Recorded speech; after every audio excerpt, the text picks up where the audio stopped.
Mes chers collègues, on va ouvrir cette séance du Conseil municipal du 27 juin. Vous avez reçu la convocation en date du 21 juin et vous avez reçu l'ensemble des documents préparatoires. Je dois vous faire part des pouvoirs. Donc, Christian Cortès a donné pouvoir à Monique Combe. Bernadette Guéry a donné pouvoir à Maurice Bidouille. Bernard Keller a donné pouvoir à Catherine Échard. Françoise Laborde a donné pouvoir à Joseph Carle. Régis Léonard a donné pouvoir à Marc Pozza. Et Bernard Loumagne a donné pouvoir à Gilbert Ajas. Si Madame Sylvie Bousquet l'accepte, je lui demanderai d'assurer le secrétariat de séance. Elle l'accepte. Bien. Le premier point, c'est donc l'approbation du procès-verbal du conseil municipal du 29 mars qui vous a été transmis avec les documents d'envoi le 21 juin. Est-ce que vous avez des remarques à émettre sur ce procès-verbal? Non? Bien, je considère donc que le procès-verbal est adopté. Merci. Donc, nous avons des documents qui vous ont été distribués en séance, à savoir notamment, nous aurons l'occasion d'en débattre au point numéro 17, c'est la convention avec la société, enfin, le bailleur Promologie et Cité Jardin pour assurer la tranquillité résidentielle et le bien-être ensemble. On aura l'occasion d'y revenir. Et une délibération qui a été modifiée, c'est la délibération numéro 39 relative aux créations d'emplois. Bien, alors comme il en est maintenant, comme la coutume elle a maintenant été instaurée, je vais revenir sur un certain nombre de points qui ont marqué cette période qui nous sépare du précédent conseil municipal. Au registre des animations. Au registre des animations, c'est vrai que la période du mois de juin, malgré les premiers jours qui ont été particulièrement maussades, a connu malgré tout un certain nombre d'animations. Je voudrais simplement souligner ici que le concert du conservatoire a réuni près de 1800 spectateurs les 9-10 juin avec 140 choristes et 40 instrumentistes. Donc toujours autant de succès de ce concert du conservatoire annuel. Deuxième manifestation qui a été importante aussi, c'est la fête de la musique, le 21 juin, fête de la musique qui s'est déroulée sur plusieurs sites de la ville, qui a été prise en charge directement par les groupes musicaux ou les cafés. Et donc là aussi, j'ai donc eu l'occasion de faire le tour des sites, une très bonne ambiance, et c'était là aussi le retour du soleil peut-être qui a encore plus facilité cela. Et puis, donc pas plus tard que la semaine dernière, deux manifestations. D'abord, la nuit de DJ Fanou, il y avait 1000 personnes, alors on pourrait dire 1000 jeunes, non, parce qu'il y avait des familles aussi qui étaient là. Et puis la fête champêtre de dimanche. La fête champêtre, c'était 1900 places ouvertes, 1600 repas qui ont été servis et une déambulation entre les gens qui ont fait le pique-nique et ceux qui sont simplement venus pour la fête, de près de 5000 personnes. Donc, ça veut dire que ces manifestations, très simples, très authentiques, très familles, finalement, répondent à une attente. Et je pense, dans tous les cas, c'est un peu les orientations qui nous ont été données par ceux qui étaient là, c'était de dire que c'était quelque chose à renouveler. Dans cet espace de temps, nous avons aussi inauguré l'espace senior le 3 mai. L'espace senior aujourd'hui qui lui aussi répond et donne, je crois, satisfaction à l'ensemble des seniors qui fréquentent cet espace et qui vont se retrouver avec un espace d'animation largement élargi et là aussi satisfaction de leur part. Et puis le 26 mai, la salle des fêtes des Ramiers a également été inaugurée au moment où il y avait l'exposition sur les minéraux et fossiles. Et puis un événement important qui s'est déroulé le 5 juin. Le 5 juin, le président de la métropole, Jean-Luc Boutinck, a donc rendu visite à la ville de Blagnac. Il est resté quasiment la journée. Il est arrivé vers 10 heures et il est reparti après l'inauguration du parcours des 15 sols. Et ça a été pour nous l'occasion de faire part au président de la métropole de nos préoccupations, notamment en matière de déplacement, en lui rappelant que dans le cadre du projet d'aménagement routier métropolitain, le fameux PARM, il était absolument urgent d'inscrire le prolongement de la 902 et le passage sur la Garonne comme une priorité absolue. J'ai organisé une rencontre entre des chefs d'entreprise et le président Moudenc pour que les chefs d'entreprise renforcent encore la position que nous avons prise ici pour lui dire combien ce projet était important. Important et urgent. Urgent parce que si les décisions ne sont pas prises, l'urbanisation va continuer à courir et on se retrouvera face à des difficultés pour les acquisitions foncières parce que des projets risquent effectivement de fleurir. Il faut donc surtout ne pas perdre de temps, d'autant plus que le conseil départemental s'est engagé à hauteur de 45 millions pour intervenir en financement sur ce pont sur la Garonne. Le président Moudenc a également rappelé quel était le rôle de la métropole, comment la métropole s'inscrivait dans les processus de complémentarité avec les communes. Naturellement, j'avais invité à cette rencontre la totalité des élus, de la majorité et de l'opposition. Et j'avoue avoir été assez surpris de lire dans le forum des déclarations d'un groupe politique disant qu'effectivement, il faut ne pas augmenter la population, qu'il faut la tranquillité, et qu'ils n'ont pas dit à M. Moudenc que dans le cadre du PLUIH, il avait imposé la création d'un certain nombre de logements. Il me semble que le courage politique, c'est quand on a le président en face de soi, de lui dire directement, écoutez, Monsieur le Président, nous ne voulons pas de logements supplémentaires. Ça, je ne l'ai pas entendu. Et je suis d'autant plus surpris que le représentant de ce groupe à la métropole vote tous les projets qui sont proposés par M. Moudenc. Je souhaitais, somme toute, faire cette parenthèse. À un moment, ça fait du bien de rappeler les choses.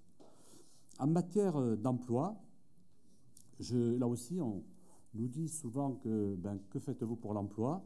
Eh bien, on a eu la création de 3 restaurants, Popeyes, Memphis Coffee et Vapiano. Et donc, là-dessus, nous avons aidé ces restaurants dans le cadre de leur recrutement. Donc, il y avait 30 demandeurs d'emploi blagnacais. Donc, il y a eu 38 personnes qui ont été recrutées, dont 10 blagnacais et 18 personnes qui seront formées, des blagnacais, à Pau, et 20 qui seront formés à Blagnac. Ça veut dire effectivement que, là aussi, en matière d'emploi, je ne peux pas laisser dire que nous ne faisons rien. La preuve, c'est que, merci Sylvie Bousquet d'avoir accompagné cette opération. Et je pense effectivement, pour les avoir rencontrés, que les chefs d'entreprise ont beaucoup apprécié que la ville les aide à lancer ces recrutements. S'agissant des quartiers, le quartier notamment de Bélisère, avec la création et la projection du film Bellywood.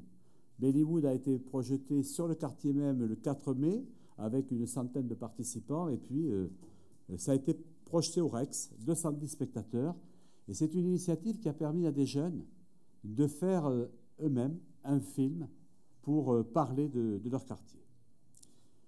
Je vais, bien sûr, parce que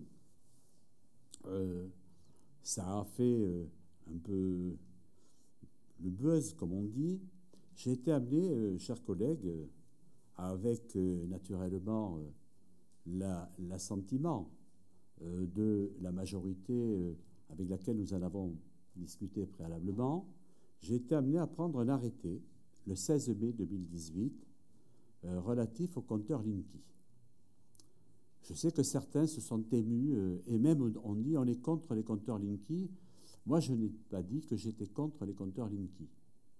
Cet arrêté précise simplement que je demandais à Enedis d'obtenir l'autorisation préalable des habitants avant d'implanter le compteur Linky. Je demandais également à Enedis d'apporter les informations sur les inquiétudes des habitants. C'est parce que nous avons reçu près de 1000 signatures et un certain nombre de mails ou d'appels téléphoniques que je sentais qu'il était absolument nécessaire, représentant les Blagnaquais, de relayer ce qui était l'inquiétude de ces Blagnaquais. L'inquiétude, elle est liée d'une part, bien sûr, à la question de la maîtrise des informations qui pourraient être captées par ce compteur et de la commercialisation de ces actions. Une deuxième inquiétude qui est effectivement liée au problème de facturation qui pourrait en découler. Aujourd'hui, ce qu'on observe, c'est qu'effectivement, ce compteur il disjoncte quand la puissance installée n'est pas suffisante et qu'Enedis propose à ce moment-là de passer à un autre contrat, naturellement, qui est plus cher. Et puis enfin, une garantie sur la fiabilité de ces compteurs. Voilà. Donc cet arrêté, monsieur le préfet m'a demandé de le retirer. Pour l'instant, je ne retire pas cet arrêté. Et je pense que nous aurons un contentieux devant le tribunal administratif de la part d'Enedis. Enfin, plus souriant, mais je ne vais pas en parler ce soir, simplement signaler que nos sportifs, dans diverses disciplines, se sont brillamment illustrés. Alors, je ne vais pas en parler ce soir parce que nous aurons l'occasion d'honorer ces champions à l'occasion de la fête des associations et du repas des présidents. Voilà, mes chers collègues, ces quelques propos liminaires. Et naturellement, je donne la parole à celles ou ceux qui souhaiteraient la prendre. Monsieur Gerson. C'est bon. Oui, je voudrais revenir sur 2 points. Le premier point sur les déplacements et la circulation sur Blagnac. C'est vrai qu'il est urgent qu'un pont soit fait du côté de Saint-Jory, mais je pense aussi une urgence de mettre en place ou d'essayer de voir ce qui serait possible de faire dans Blagnac même. Je ne pense pas que Waze est la cause de tout ça. Je pense le fait que le périphérique étant saturé, automatiquement des voitures sortent et viennent dans le centre et passent par Blagnac. Donc à mon avis, il serait urgent, et pas attendre les prochaines élections, mais dès maintenant de pouvoir trouver des solutions, qu'elles soient aujourd'hui avec des moyens numériques ou qu'elles soient aussi par des moyens de changement de sens de circulation. Tout ça, ça peut s'étudier et le faire très rapidement pour qu'on essaye d'un peu de décongestionner cette circulation qui devient de plus en plus terrible pour tout le monde. Hein. On est tous, qu'on soit élu ou pas, on en compatit tous. La deuxième chose, je voudrais revenir sur les propos que vous aviez tenus en commission des finances. Alors, pas sur le regret que vous aviez, ou plutôt sur l'étonnement que vous aviez, le fait que M. Jean-Luc Moudinque, président de la métropole, avait signé un accord avec le gouvernement pour ne pas dépasser les 1,2% de dépassement de fonctionnement, dépenses de fonctionnement chaque année. Je trouve que aujourd'hui, il y a beaucoup de discrédit sur les élus. On le reproche souvent, le fait qu'ils dépensent à tout va et qu'ils gestionnent très très mal les dépenses. Cet engagement va permettre, parce que les écrits restent, hein, les paroles sont bonnes, mais les écrits restent, va permettre, à mon avis, à tous les services de pouvoir faire en sorte que les dépenses, que tout ça soit maîtrisé, et même si ça dépense un petit peu, ça dépasse un petit peu plus, il vaut mieux avoir un plafond de verre à ne pas dépasser que pas un plafond tout court. Et donc je pense que cette prise d'initiative par Jean-Luc Moudinque est excellente et que si nous pouvions nous aussi la prendre dans plusieurs villes de France, je pense que ça serait quelque chose de très efficace. Merci. Est-ce qu'il y a d'autres prises de parole? Alors justement, juste deux éléments de réponse. S'agissant des déplacements, je fais partie effectivement de ceux, hélas encore un peu rares à mon goût, qui disent les grands projets c'est bien, il y a des petites opérations aujourd'hui, qui sont des petites opérations qui ne coûteraient pas forcément très cher, qui permettrait au moins d'améliorer un peu la fluidité. Examiner aussi le schéma de circulation, ça en fait partie. Je vais prendre un seul exemple d'opération qui ne coûte pas cher. Alors, ça ne va pas faire des miracles, mais ça peut améliorer peut-être de 3, 4 ou 5 minutes un temps de déplacement. Quand vous regardez effectivement les bouchons qui se font sur l'avenue Compense et jusqu'ici, en fait, ils démarrent d'où? Du pont de Blagnac. Donc, on a un premier problème, c'est qu'il faut regarder ce qui se passe au plan du port. Et le deuxième problème, c'est que quand vous avez passé le pont, les automobilistes, il y en a qui vont sur la gauche pour prendre la rocade, mais il y en a qui vont en ville. Le problème, c'est que ceux qui veulent aller à droite, quand vous avez 4 voitures qui sont sur la ligne de passage pour la rocade, c'est fini. Et donc, on met dans le flux et dans la file des voitures qui pourraient parfaitement dégager parce qu'elles vont sur Toulouse. Pour faire ça, il faut acheter une bande de 10 mètres sur la propriété je pense que c'est Loz, qui est des propriétaires de ça, pas le Blagnacais, mais un autre, et qu'effectivement, si on peut chanter cette partie-là, ça veut dire que tous ceux qui arrivent là et qui vont sur Toulouse n'auraient pas rentré dans la file. Je ne dis pas que c'est miraculeux, mais je pense, et je partage complètement votre analyse, que plusieurs petites opérations peuvent être initiées. Deuxième chose, on incite aujourd'hui l'utilisation du vélo. Il y a des opérations de sécurisation des pistes cyclables qui, là aussi, ne sont pas des opérations gigantesques, mais peut-être qu'un certain nombre de personnes ne veulent pas prendre le vélo parce que les problèmes de sécurité ne sont pas complètement assurés.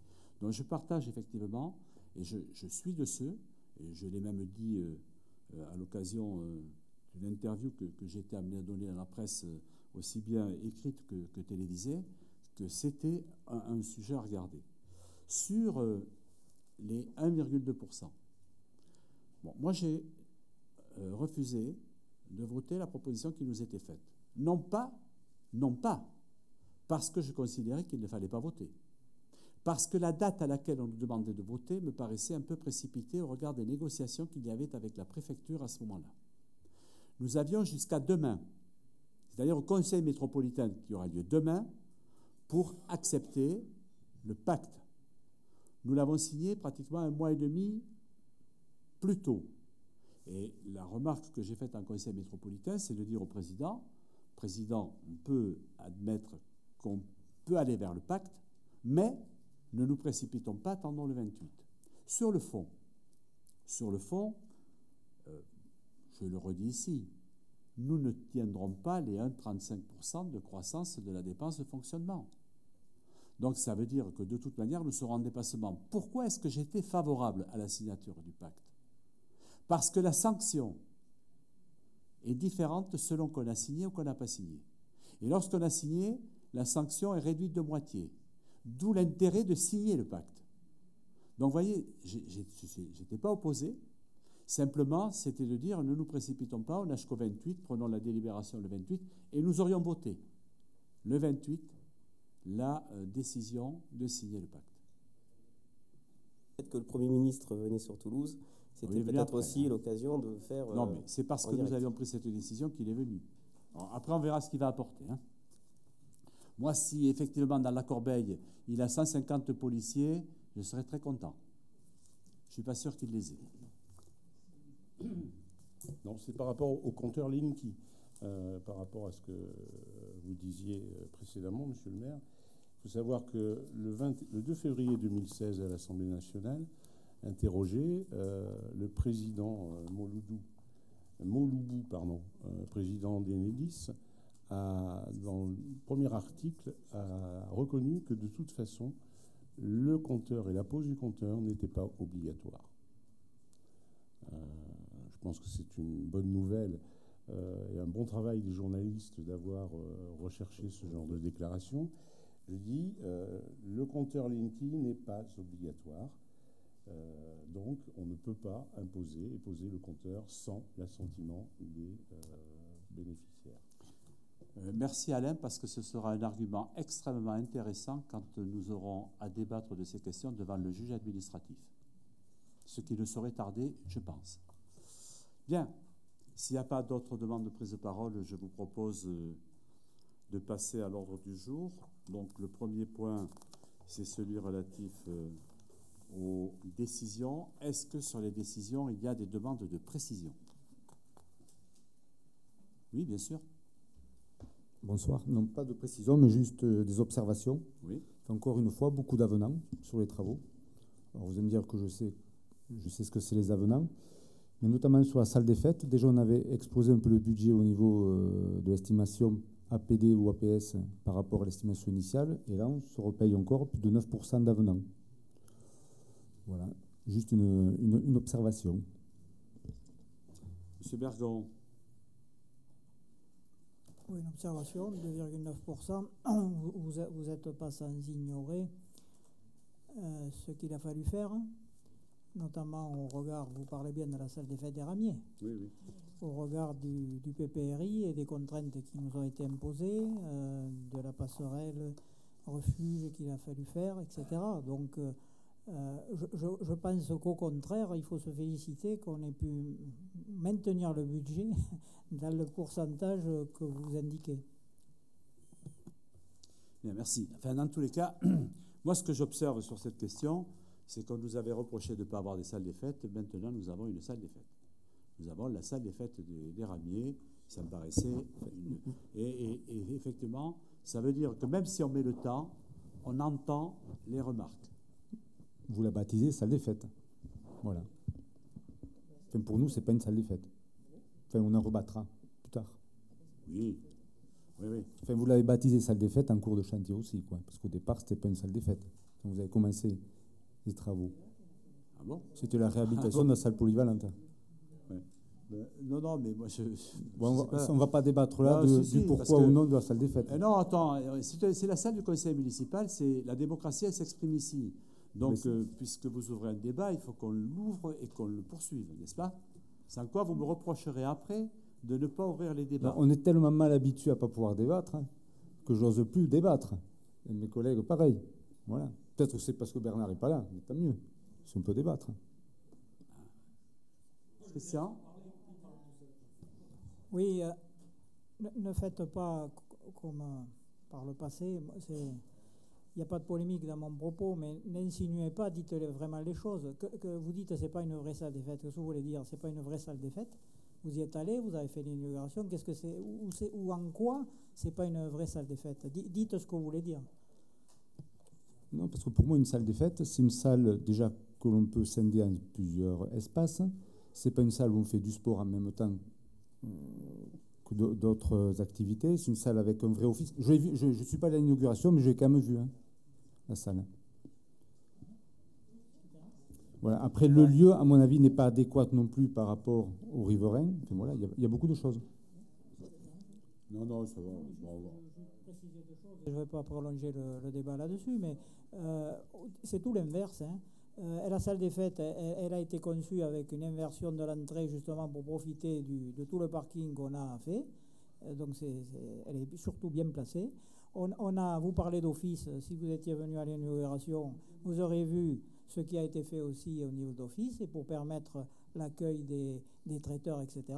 Donc là, vraiment, je ne comprends pas. Après, il y a une autre activité sportive. On verra dans le futur comment les choses se passent. Mais bon, ne dites pas que la salle des fêtes n'est pas une salle des fêtes. Ceux qui pourront nous le dire, c'est les utilisateurs. On verra si Vin et Gastronomie nous dit si c'est une salle des fêtes ou pas quand ils feront leur manifestation. On verra si les autres manifestations nous disent que ce n'est pas une salle des fêtes. On verra quand on fera le repas des aînés si ce n'est pas une salle des fêtes, etc. Donc ne présumons pas. On verra bien si ceux qui l'utilisent disent dans mon esprit, une salle des fêtes. Dans mon esprit, une salle des fêtes, ça peut être utilisé aussi par les Blagnaquais. En louant mais une partie de la salle salles pour les Blagnaquais. On ne va pas mettre pour les Vous Blagnaquais on a une salle qui peut accueillir 5000 personnes. On n'en a qu'une. Il n'y en a qu'une. Celle de Pinot, il n'y en a qu'une. Non, monsieur, il y en a plusieurs. Ça dépend ce que vous voulez faire. Si vous parlez de la salle du trio, on ne peut pas faire de repas, des choses comme ça dans la salle du trio. La salle du basket, bientôt, va plus être accessible aux Blagnaquais. Il y en aura une autre plus grande à la place. Donc ne vous inquiétez pas. Puisque nous avons transformé l'espace Andromède en salle, précisément pour pouvoir permettre à ceux qui le souhaitent de pouvoir louer ça pour faire un anniversaire, pour faire etc. Donc je pense qu'il faut suivre l'actualité. Parce que c'est vrai qu'on va vite, donc je comprends que vous ayez du mal. Mais ce n'est pas grave. Bien, je propose de passer à l'ordre du jour du Conseil. Donc le premier point, c'est bien sûr, comme c'est de coutume... C'est toi qui fera délibérer, je vais la séance. C'est toi qui feras délibérer. Bien, le premier point, c'est bien sûr, c'est la saison, la présentation du compte administratif. Alors je voudrais rappeler ici que le compte administratif n'est que le résultat de l'exécution du budget. Ça n'est que le résultat de l'exécution du budget. Lorsque on regarde ce compte administratif, effectivement, il est marqué par la poursuite d'une dynamique, on le verra tout à l'heure, très importante de l'investissement. Des engagements avaient été pris devant les Blagnaquais et on s'aperçoit année par année que ces engagements sont tenus. On avait dit qu'on ferait une salle des fêtes, on l'a fait. Voilà, donc tout ça s'inscrit là-dessus. Et ça, malgré une contrainte financière qui est forte. Simplement, et pour mémoire, je voudrais, mes chers collègues, que vous reteniez un chiffre. Depuis le début du mandat, les baisses des dotations d'État, M. Gerson, même si ensuite il nous demande d'être vertueux, mais les baisses des dotations d'État représentent 9 601 000 euros. Donc ça veut dire que nous avons enclenché un mandat avec une amputation de plus de 9,5 millions d'euros. Donc c'est tout de même compliqué d'attaquer. Et imaginez chacun dans vos propres budgets personnels ou pour ceux qui ont des entreprises dans le budget de l'entreprise, attaquer avec ça, c'est quand même pas évident. Et malgré cela,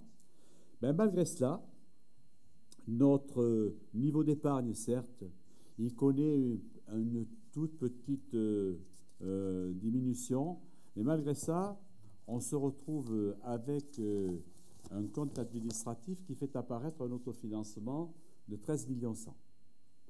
Pourquoi cela? On va le voir tout à l'heure quand on va analyser plus précisément les recettes.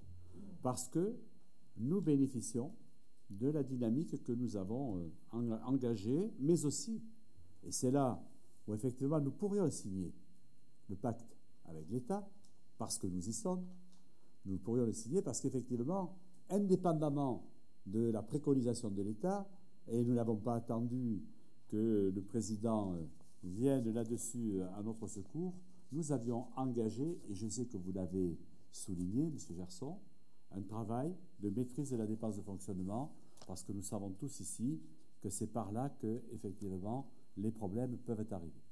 Donc, nous sommes sur un registre sur lequel, donc, 2,9% de produits de fonctionnement, grâce notamment à une augmentation des droits de mutation, mais surtout une augmentation des produits fiscaux. Or, l'augmentation des produits fiscaux ne vient pas des taux, puisque les taux restent toujours inchangés. C'est donc cette dynamique des bases qui nous permet de contenir cela. Les reversements, effectivement, de Toulouse Métropole sont stabilisés. Là aussi, j'ai fait un petit calcul en pourcentage. Si nous avions eu une stabilité de ce qu'on appelait à l'époque la taxe professionnelle. Et dans l'hypothèse où elle serait restée à Blagnac, où sur le mandat, nous aurions eu plus de 48% de progression de ce qu'est aujourd'hui l'attribution de compensation. Donc vous voyez que là aussi, la générosité de Blagnac à l'égard de la métropole est forte, puisque la dynamique de Blagnac ne bénéficie pas qu'à Blagnac, elle bénéficie aussi à la métropole, et je vous rappelle que le président de la métropole l'a salué. Au niveau des charges de fonctionnement, je le disais donc à l'instant, la maîtrise, elle est permanente. Elle est permanente. Ça veut dire que, et je voudrais ici remercier mes collègues, parce que chacun dans leur délégation, ils ont aussi des demandes, ils ont des pressions, et malgré cela, ils arrivent à contenir les budgets qui leur sont alloués. Donc, oui, aujourd'hui, nous sommes sur une trajectoire d'épargne qui nous permet d'arriver à des volumes d'investissement qui sont, regardez-le, 23,7 millions d'investissement. Je pense que Toulouse mis à part, la métropole mis à part, la ville de Blagnac, qui n'est pas la première commune en population, est pourtant la première commune et de très loin en volume d'investissement. Aujourd'hui, nos voisins et amis de Colomiers ne peuvent pas réaliser ces volumes d'investissement. Et bien sûr, nous continuons à réaliser ces volumes d'investissement, vous allez le voir, avec une part importante d'autofinancement, on l'a vu, 13 millions, et avec un prélèvement sur le fonds de roulement. Oui, bien sûr, chaque année, nous consommons un peu de ce fonds de roulement. Mais pour l'instant, nous arrivons tout de même à ne pas emprunter pour réaliser un niveau d'investissement tout à fait exceptionnel. Alors, naturellement, pour réaliser ces opérations, on va regarder un petit peu comment a été utilisé le budget dans le cadre de ce compte administratif. Donc, bien sûr, et ça n'est que 2017, en crédit de paiement. Donc, nous avons les écureuils, Andromède, Naudin, le démarrage de l'hôtel de ville, le parking de la place des Arts, les sites techniques, avec le reliquat, la ferme de Pinot, le tarmac Nord et, bien sûr, le groupe scolaire Aérogare. Autant de dispositifs et de chantiers qui vont démarrer. Sur la répartition des dépenses au niveau des missions, vous le voyez, les services au public sont les premiers, plus de 56%. Une attention aussi, toujours aussi particulière au cadre de vie et au patrimoine, avec 24%. La sécurité et la prévention, là aussi, ce sont des budgets sur lesquels on sera probablement amené, vous le verrez, dans la préparation du budget 2019 à faire des efforts. Et puis, on maintient le volume de fonctionnement à 18%. Je vais m'y passer rapidement parce que nous l'avions évoqué. Lorsqu'on regarde l'enfance et la petite enfance, donc on démarre l'opération sur le groupe Aérogare. On a été amené à faire des travaux sur Cassin. Regardez le montant des travaux, 970 000 euros. On a fait un travail aussi d'études sur le groupe scolaire des Prés. Et puis, bien sûr, 416 000 euros sur des acquisitions ou des travaux, notamment de sécurité, qui ont été réalisés sur les écoles. Nous avons passé des partenariats avec les crèches associatives et là aussi, je voudrais me féliciter ici. Madame Combe, soyez le messager du conseil municipal auprès des équipes. Nous avons un projet éducatif de territoire qui a été remarquable, qui a d'ailleurs été considéré comme tel par l'éducation nationale. Et je pense que le projet éducatif de territoire, c'est l'ouverture pour les enfants qui sont scolarisés à Blagnac vers des pratiques culturelles, vers des pratiques sportives, vers des pratiques citoyennes. Ces apprentissages-là sont des apprentissages extrêmement importants pour la construction de l'enfant. Pour ce qui concerne le social, bien sûr, le réaménagement de l'espace senior et puis le démarrage en 2017 de l'aménagement de la maison de la famille qui trouvera effectivement une conclusion l'année prochaine. En fonctionnement, un effort toujours aussi important sur le portage des repas, sur le CCAS évidemment et sur l'aide à domicile, puisque nous attachons là aussi beaucoup d'importance à ce dispositif. Pour les sports, bon, le complexe de Naudin, chers collègues, vous serez invités au mois de septembre à l'inauguration de ce complexe, les terrains synthétiques et la piste d'athlétisme, la réhabilitation technique de la patinoire, pour l'instant ce sont des études, la salle polyvalente à l'époque des Ramiers, qui est devenue la salle des fêtes, et puis les travaux et acquisitions diverses. Les subventions aux associations, 2 millions d'euros pour les sports, et bien sûr la mise en place du ticket sport pour 33 000 euros. Culture, bon, la programmation du nouveau conservatoire de musique et de danse, qui devrait normalement ouvrir en septembre 2020. Là aussi, on aura l'occasion de venir lorsque les choses seront un peu plus avancées pour vous présenter cela. La ferme de Pinault, les travaux du Tarbac Nord et puis des interventions sur les bâtiments. Les associations culturelles bénéficient bien sûr elles aussi de support, 600 000 € à peu près, et puis les opérations qui participent au projet Aéroscopia, 77 000 €, mais naturellement ces 77 000 € sont versés par l'exploitant du musée.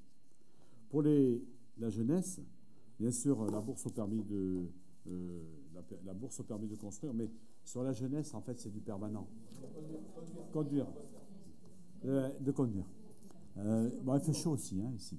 Donc, je dis que là, l'investissement et les actions, elles sont permanentes.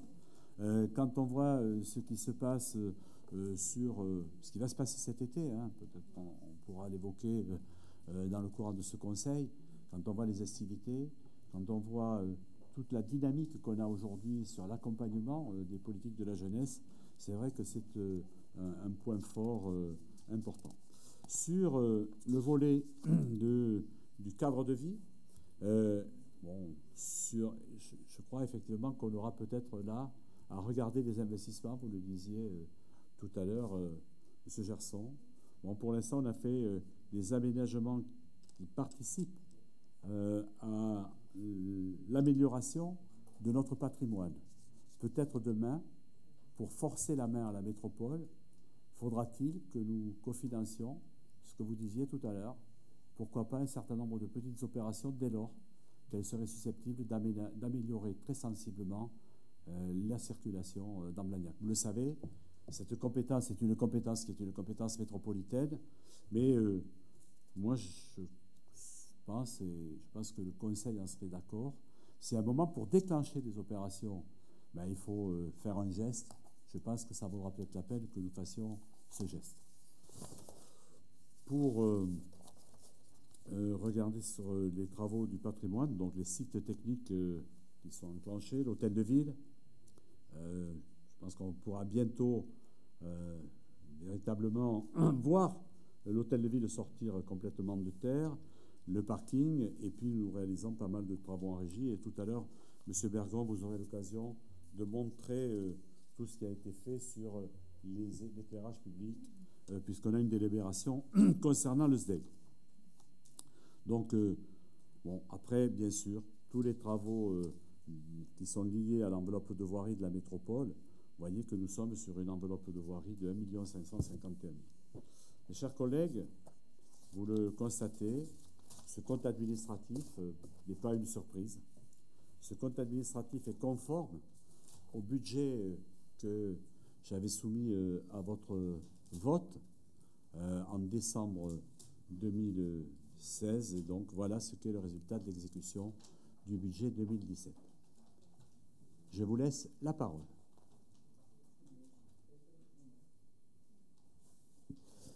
Oui, monsieur le maire. Comme vous l'avez dit, donc, le compte administratif n'est que le reflet du budget qui a été voté en mois de décembre. Je voulais revenir sur quelques petits points, sur le point du pourcentage qui est alloué à la sécurité, donc 2%. Alors, bien sûr, il faut raison garder, hein, 2% sur une grosse manne financière, c'est quand même beaucoup d'argent qui est quand même mis dans la sécurité. Il faudrait voir si, par rapport aux derniers événements qu'il y a sur Blagnac, voir si on ne pourrait pas allouer encore un peu plus dans ce domaine-là. Mais quand on voit que cela représente que 2%, je ferai un petit peu d'humour là-dessus. Si on nous a enlevé 9 millions d'euros de budget sur le mandat, quand on enlève 9 millions à une ville qui a les moyens, c'est moins dur qu'une ville qui n'en a pas les moyens. Il faut raison garder. Et puis, en revenant sur les investissements qui sont faits sur Blagnac, le fait que si on compare par rapport à Colomiers, hein, ce que vous avez dit tout à l'heure, on a un taux de taxe foncière qui est 2 fois plus important que celui de Colomiers à peu près. Donc il est plus facile pour nous, à peu près, hein, on est entre 40 et 50%, mais bon, je ne suis pas exactement dans les chiffres, mais donc c'est sûr qu'il est plus facile pour nous de pouvoir investir et payer des équipements sans emprunter que la ville de Colomiers. Mais je pense que depuis le début de la mandature, ça reflète donc le budget que vous avez voté, mais c'est des comptes administratifs dont les dépenses de fonctionnement sont de plus en plus maîtrisées, qui va dans le bon sens. Alors, ce n'est pas encore parfait parce que sinon, on l'aurait voté. On s'abstient, donc tout n'est pas parfait. Mais voilà, donc ça commence pour nous à aller dans le bon sens. Merci, M.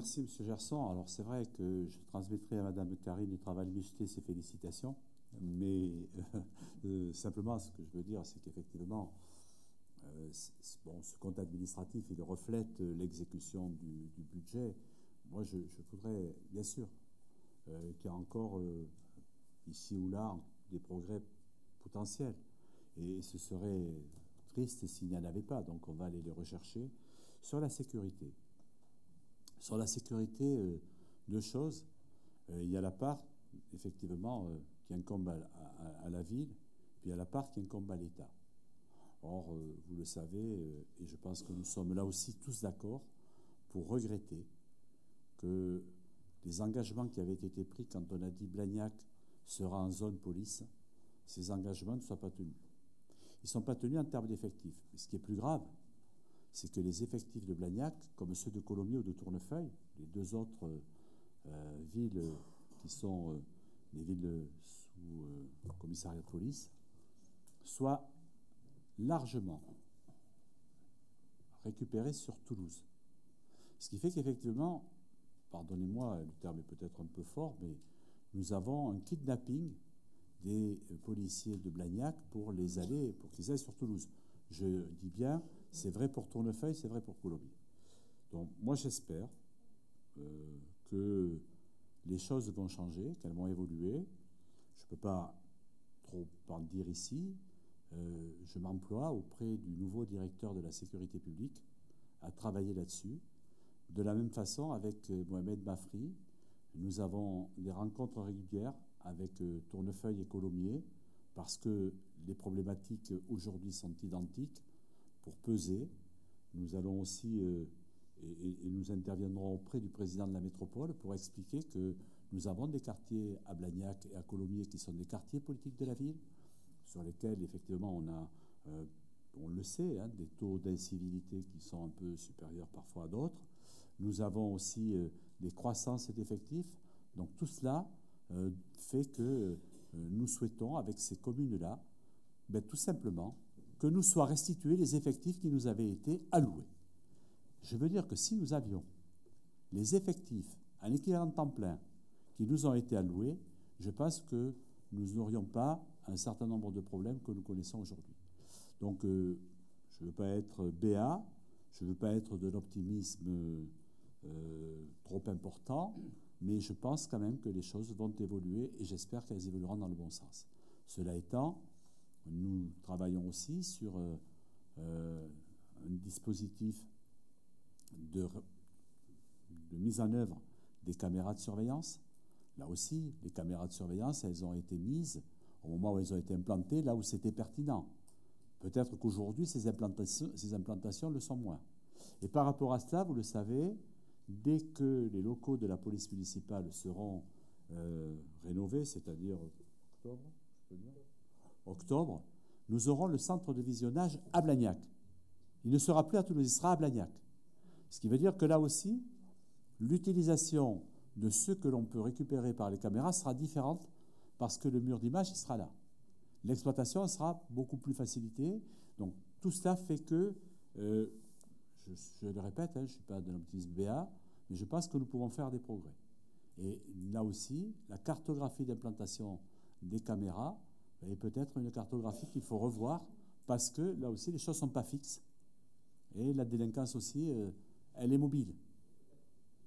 Et peut-être aussi les missions qui sont attribuées à la police municipale, aujourd'hui qui est armée et qui pourrait peut-être faire des actions, bien sûr,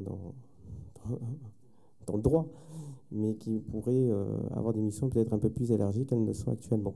Tout en voilà. Mais à mon avis, ce sont des choses à voir avec eux. Oui, et en plus, ils sont en demande. En aucun cas, M. Gerson, je ne demanderai à la police municipale de réaliser des missions qui échouent à la police nationale. Tout d'abord parce qu'on créerait la guerre des polices, et ça me paraît être le plus négatif. Et ensuite, en revanche, il faut encore renforcer les complémentarités de chacune des polices. Pour moi, la police municipale est une police d'îlotage, une police qui assure la tranquillité du quotidien. Quant à la police nationale, elle a des missions de police. Donc, regardons comment on peut amplifier les complémentarités, mais je me refuserai à demander aux policiers municipaux d'aller sur le terrain de ce que sont les missions de la police nationale. Bien, je vous propose, s'il n'y a pas d'autres interventions, je vous propose, dans l'affectation du résultat, bien sûr. Monsieur le maire. Oui, pardon. Ah, excusez-moi. Pour continuer sur la sécurité, je me souviens que lors d'un conseil municipal, vous aviez dit, je crois que c'est en fin d'année ou du ROB, que vous alliez installer des caméras suite à l'agression qu'il y a eu au Ramier et des caméras rue Lavoisier. Alors je sais que vous allez vite dans les travaux. Maintenant, ça fait 8 mois. Alors je ne sais pas, peut-être que vous les avez mises. Alors, je veux savoir où ça en était. Comme on parlait de sécurité, que c'était le thème. Non, on a considéré que l'humain était supérieur au film. Vous verrez à partir de lundi ce qui se passera à Place Lavoisier. L'humain va être, nous considérons que l'humain est plus efficace que la caméra. Donc vous verrez à partir du 2 juillet ce qui se passera sur Place de Catalogne et Place des Marronniers. On a étudié, effectivement, j'avais dit, on renforcera, et l'hypothèse des caméras a été étudiée. C'est une hypothèse à la fois complexe d'un point de vue technique, mais surtout dont on était moins sûr de l'efficacité que le fait d'avoir une présence humaine sur la place Lavoisier. Ça nous paraît être nettement supérieur en matière d'amélioration de la tranquillité publique. Donc vous verrez sur place et sur pièce. Donc je vous disais que nous affecterons... Excusez-moi, je ne vous avais pas vu, Monsieur le Président.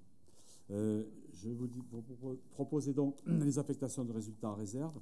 Alors nous avons la régie des transports, là aussi, compte administratif conforme au budget, même chose pour la régie de restauration, et même chose, y compris pour Aéroscopia. S'il n'y a pas de remarques, ce n'est pas moi qui vais mettre aux voix, mais je vais me retirer pendant que Madame la première adjointe va soumettre ces délibérations au vote. Bon. Oui, on vous rappelle. Bon, on va donc passer au vote. Est-ce qu'on peut faire des votes globalisés? L'adoption des comptes administratifs, budget principal, budget annexe, transport, restauration, Aéroscopia. Donc, qui vote contre? Qui s'abstient? Bon, adopté à l'unanimité. L'affectation des résultats, qui vote contre? Qui s'abstient? Adopté à l'unanimité. Monsieur le maire, vous pouvez revenir. J'espère qu'il va partir très loin.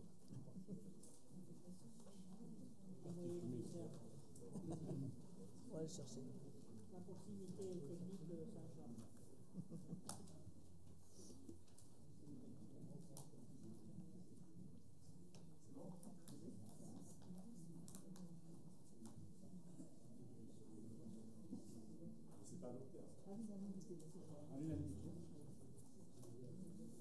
Merci mes chers collègues. Bien. La délibération suivante concerne les budgets supplémentaires. Alors vous le savez, le budget supplémentaire a cette caractéristique, c'est qu'il reprend naturellement les éléments du compte administratif que nous venons d'adopter. Bon, cela étant, on profite aussi du budget supplémentaire pour apporter un certain nombre de compléments. Dans le cas précis, on a apporté des crédits supplémentaires pour les frais d'actes et de contentieux, des crédits supplémentaires relatifs à l'achat de fournitures de petits équipements compte tenu de la croissance des effectifs scolaires, et nous avons mis 2 000 € aussi sur le projet éducatif de territoire, des augmentations de crédits pour le personnel sur la mise en place des vêtements de travail, la certification ISO 9001. Alors, je voudrais simplement préciser que nous avons souhaité qu'en matière de marché public, nous soyons sur cette certification. Vous le savez, c'est un domaine qui est très réglementé. sur lequel il faut une très très grande vigilance. Et donc, pour que les choses soient véritablement qualifiées d'exemplaires, nous avons enclenché un processus de certification ISO 9001 sur les marchés publics, n'est-ce pas, Madame l'adjointe? Ensuite, donc, nous avons des charges locatives pour le foyer des jeunes travailleurs dans la perspective de la vente, vous le savez, puisque ce foyer va devenir une résidence étudiante. Ensuite, 30 000 € pour la location d'un terrain. Je m'en étais déjà expliqué ici, puisque nous louons un terrain pour accueillir l'école provisoire de l'aérogare dans la perspective de la reconstruction de cette école. Ensuite, la relocalisation, donc les 30 000 € là-dessus. Ensuite, des compléments de crédit pour l'agence d'urbanisme. L'achat de sable pour le beach volley des estivités et la mise à disposition entre services de la métropole. Mais ça s'équilibre en recettes et en dépenses, c'est donc totalement neutralisé. Un ajustement sur les questions de sécurité sur toutes les manifestations aujourd'hui. Nous sommes confrontés, ça aussi c'est un réel problème, dans la croissance de nos dépenses de fonctionnement. Nous devons et nous constatons chaque année des dépenses supplémentaires liées aux obligations en matière de sécurité. Donc aujourd'hui, les manifestations, le budget sécurité dans les manifestations devient véritablement un budget considérable. Ensuite, donc, des compléments de crédit pour le déménagement de l'hôtel de ville. Et puis, bon, nous avions la station de pompage, espace vert, etc. Donc, le total, 433 314 €. Et puis, en recettes, bon, je l'ai dit tout à l'heure, hein, nous avions 80 000 € de dépenses sur les espaces verts, 80 000 € de recettes. Et puis, les redevances pour les jardins familiaux. Donc, on a on l'a vu la dernière fois, d'ailleurs, on vous avait donné le prix qui ne correspondait pas tout à fait, n'est-ce pas, Pascal? Bon, voilà, 31 000 € de recettes là-dessus. Voilà pour ce qui concerne le fonctionnement. En investissement, 9 000 € pour l'acquisition d'illumination. Le remboursement de la taxe locale d'équipement, c'est lié à une annulation de permis de construire, mais ça reviendra. Des acquisitions de terrain, toujours dans le processus, il est parti, Maurice, dans le processus d'acquisition des fonciers de la zone maraîchère, des révisions de crédit sur le complexe sportif de l'Audin, mais une diminution des autorisations de programme sur les sites techniques, les ajustements sur des travaux réalisés, le mobilier urbain supplémentaire, et puis, bon, des choses qui n'ont pas d'impact en recettes et en dépenses, où on corrige des imputations. En recettes d'investissement, nous avons 80 000 € de récupération d'avance et la contrepartie de ce que j'évoquais tout à l'heure, c'est-à-dire que nous avons 1 282 000 de recettes d'investissement avec 2 666 000 de dépenses réelles d'investissement. Bon, je vous passe peut-être ce qui se passe sur la régie de restauration. Bon, ça va aller vite. Des crédits pour des dotations aux amortissements, des ajustements de recettes liés à la reprise des excédents. En investissement, il y a eu des dépenses imprévues, et puis la reprise de l'excédent. Et pour la régie des transports, c'est aussi tout à fait marginal. Des compléments de crédit pour 7 780 €, et en investissement, la reprise de l'excédent. Est-ce qu'il y a des questions sur ces budgets supplémentaires? Non. Donc je mets aux voix qui est contre, qui s'abstient. Donc ces budgets annexes sont donc adoptés à l'unanimité. On va passer maintenant au point relatif, que je ne me trompe pas, au point relatif à la répartition des subventions octroyées aux associations d'Aéroscopia. Je répète quel est le mécanisme. Le mécanisme, c'est que, vous le savez, Manatour, qui gère le musée, dans le cadre de son contrat de délégation de service public, doit verser, au-delà, bien sûr, de la redevance, qui revient directement à la ville, de 60 000 €, 0,5% du chiffre d'affaires au-delà de 3 millions et en 2% encore au-delà, soit 78 000 euros de subventions supplémentaires. Il y a ensuite un conseil scientifique, le conseil scientifique de Terre d'Envol, qui procède à la répartition de ces subventions. Donc, les associations, les répartitions sont les suivantes. Il y avait les ailes anciennes, 21 800, l'aérotech, 4 500 et Cap Avenir Concorde, 1 450. Et en fonctionnement, les ailes anciennes, 8 000, l'aérotech, 5 500, l'Académie de l'air et de l'espace, 4 000, Virtuel, 1 000, Cap Avenir Concorde, 2 000, Spot Air, 1 000, Aéro Recherche, 1 000, Réplicaire, 2 000 et Terre d'Envol, 293, ce qui effectivement nous permet d'arriver à cela. Et sur les projets associatifs, donc il y a les peintures d'avions pour les ailes anciennes, la maquette d'un propulseur pour l'aérotech, la numérisation d'un fond et le panneau au pied du Concorde pour l'Académie de l'air et de l'espace, des cartes électroniques pour Virtuel, l'exposition de Watine et l'exposition FW200 pour l'aérotech et la muséographie de l'îlot propulsion pour la Terre d'Envol, tout ça pour 26 000 euros. Je vais donc, sauf s'il y a des questions, mettre aux voix. Qui est contre? Qui s'abstient? Bien, c'est adopté. Alors, nous avons aussi d'autres subventions supplémentaires.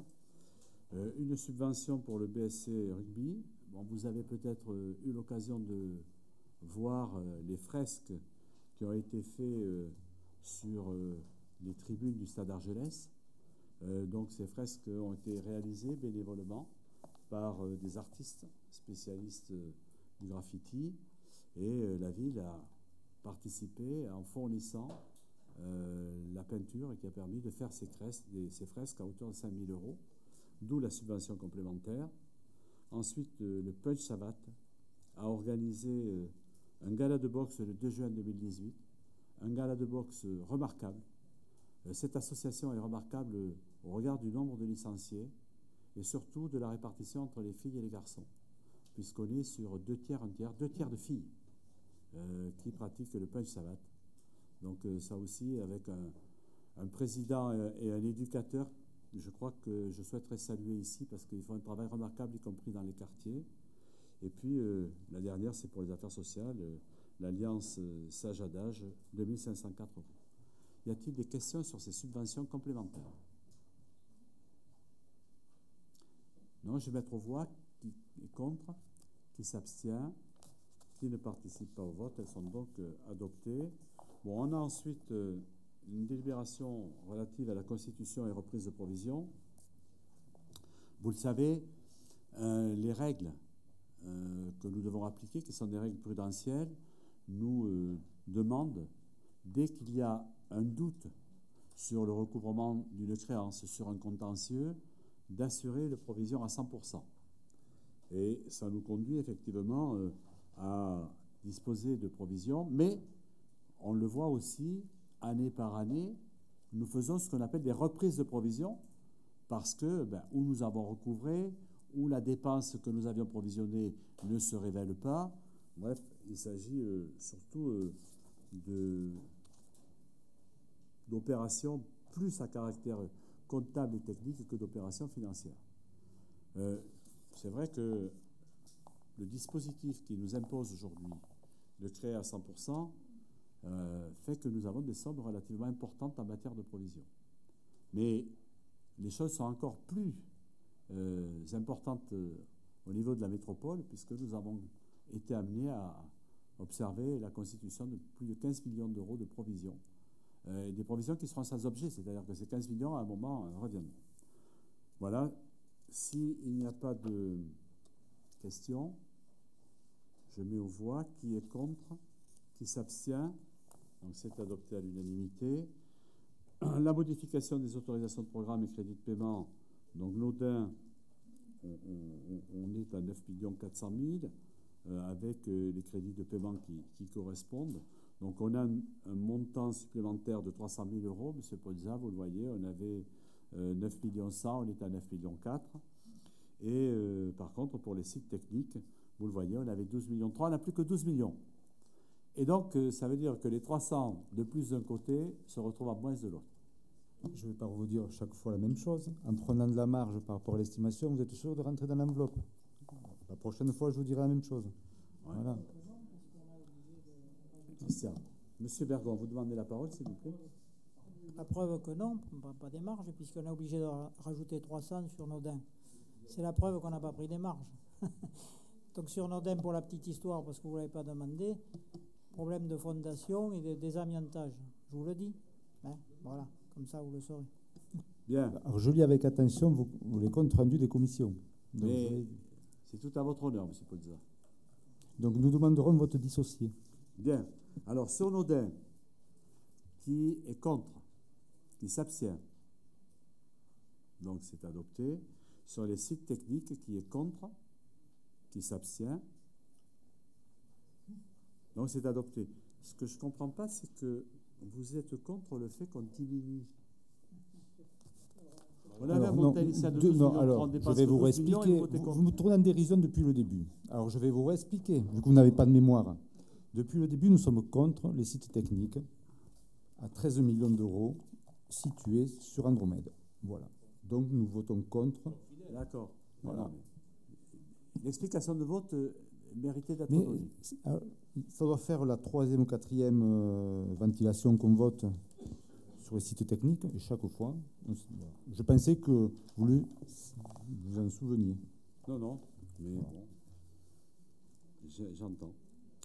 Bien, ensuite, nous avons l'adoption d'une convention avec Toulouse Métropole.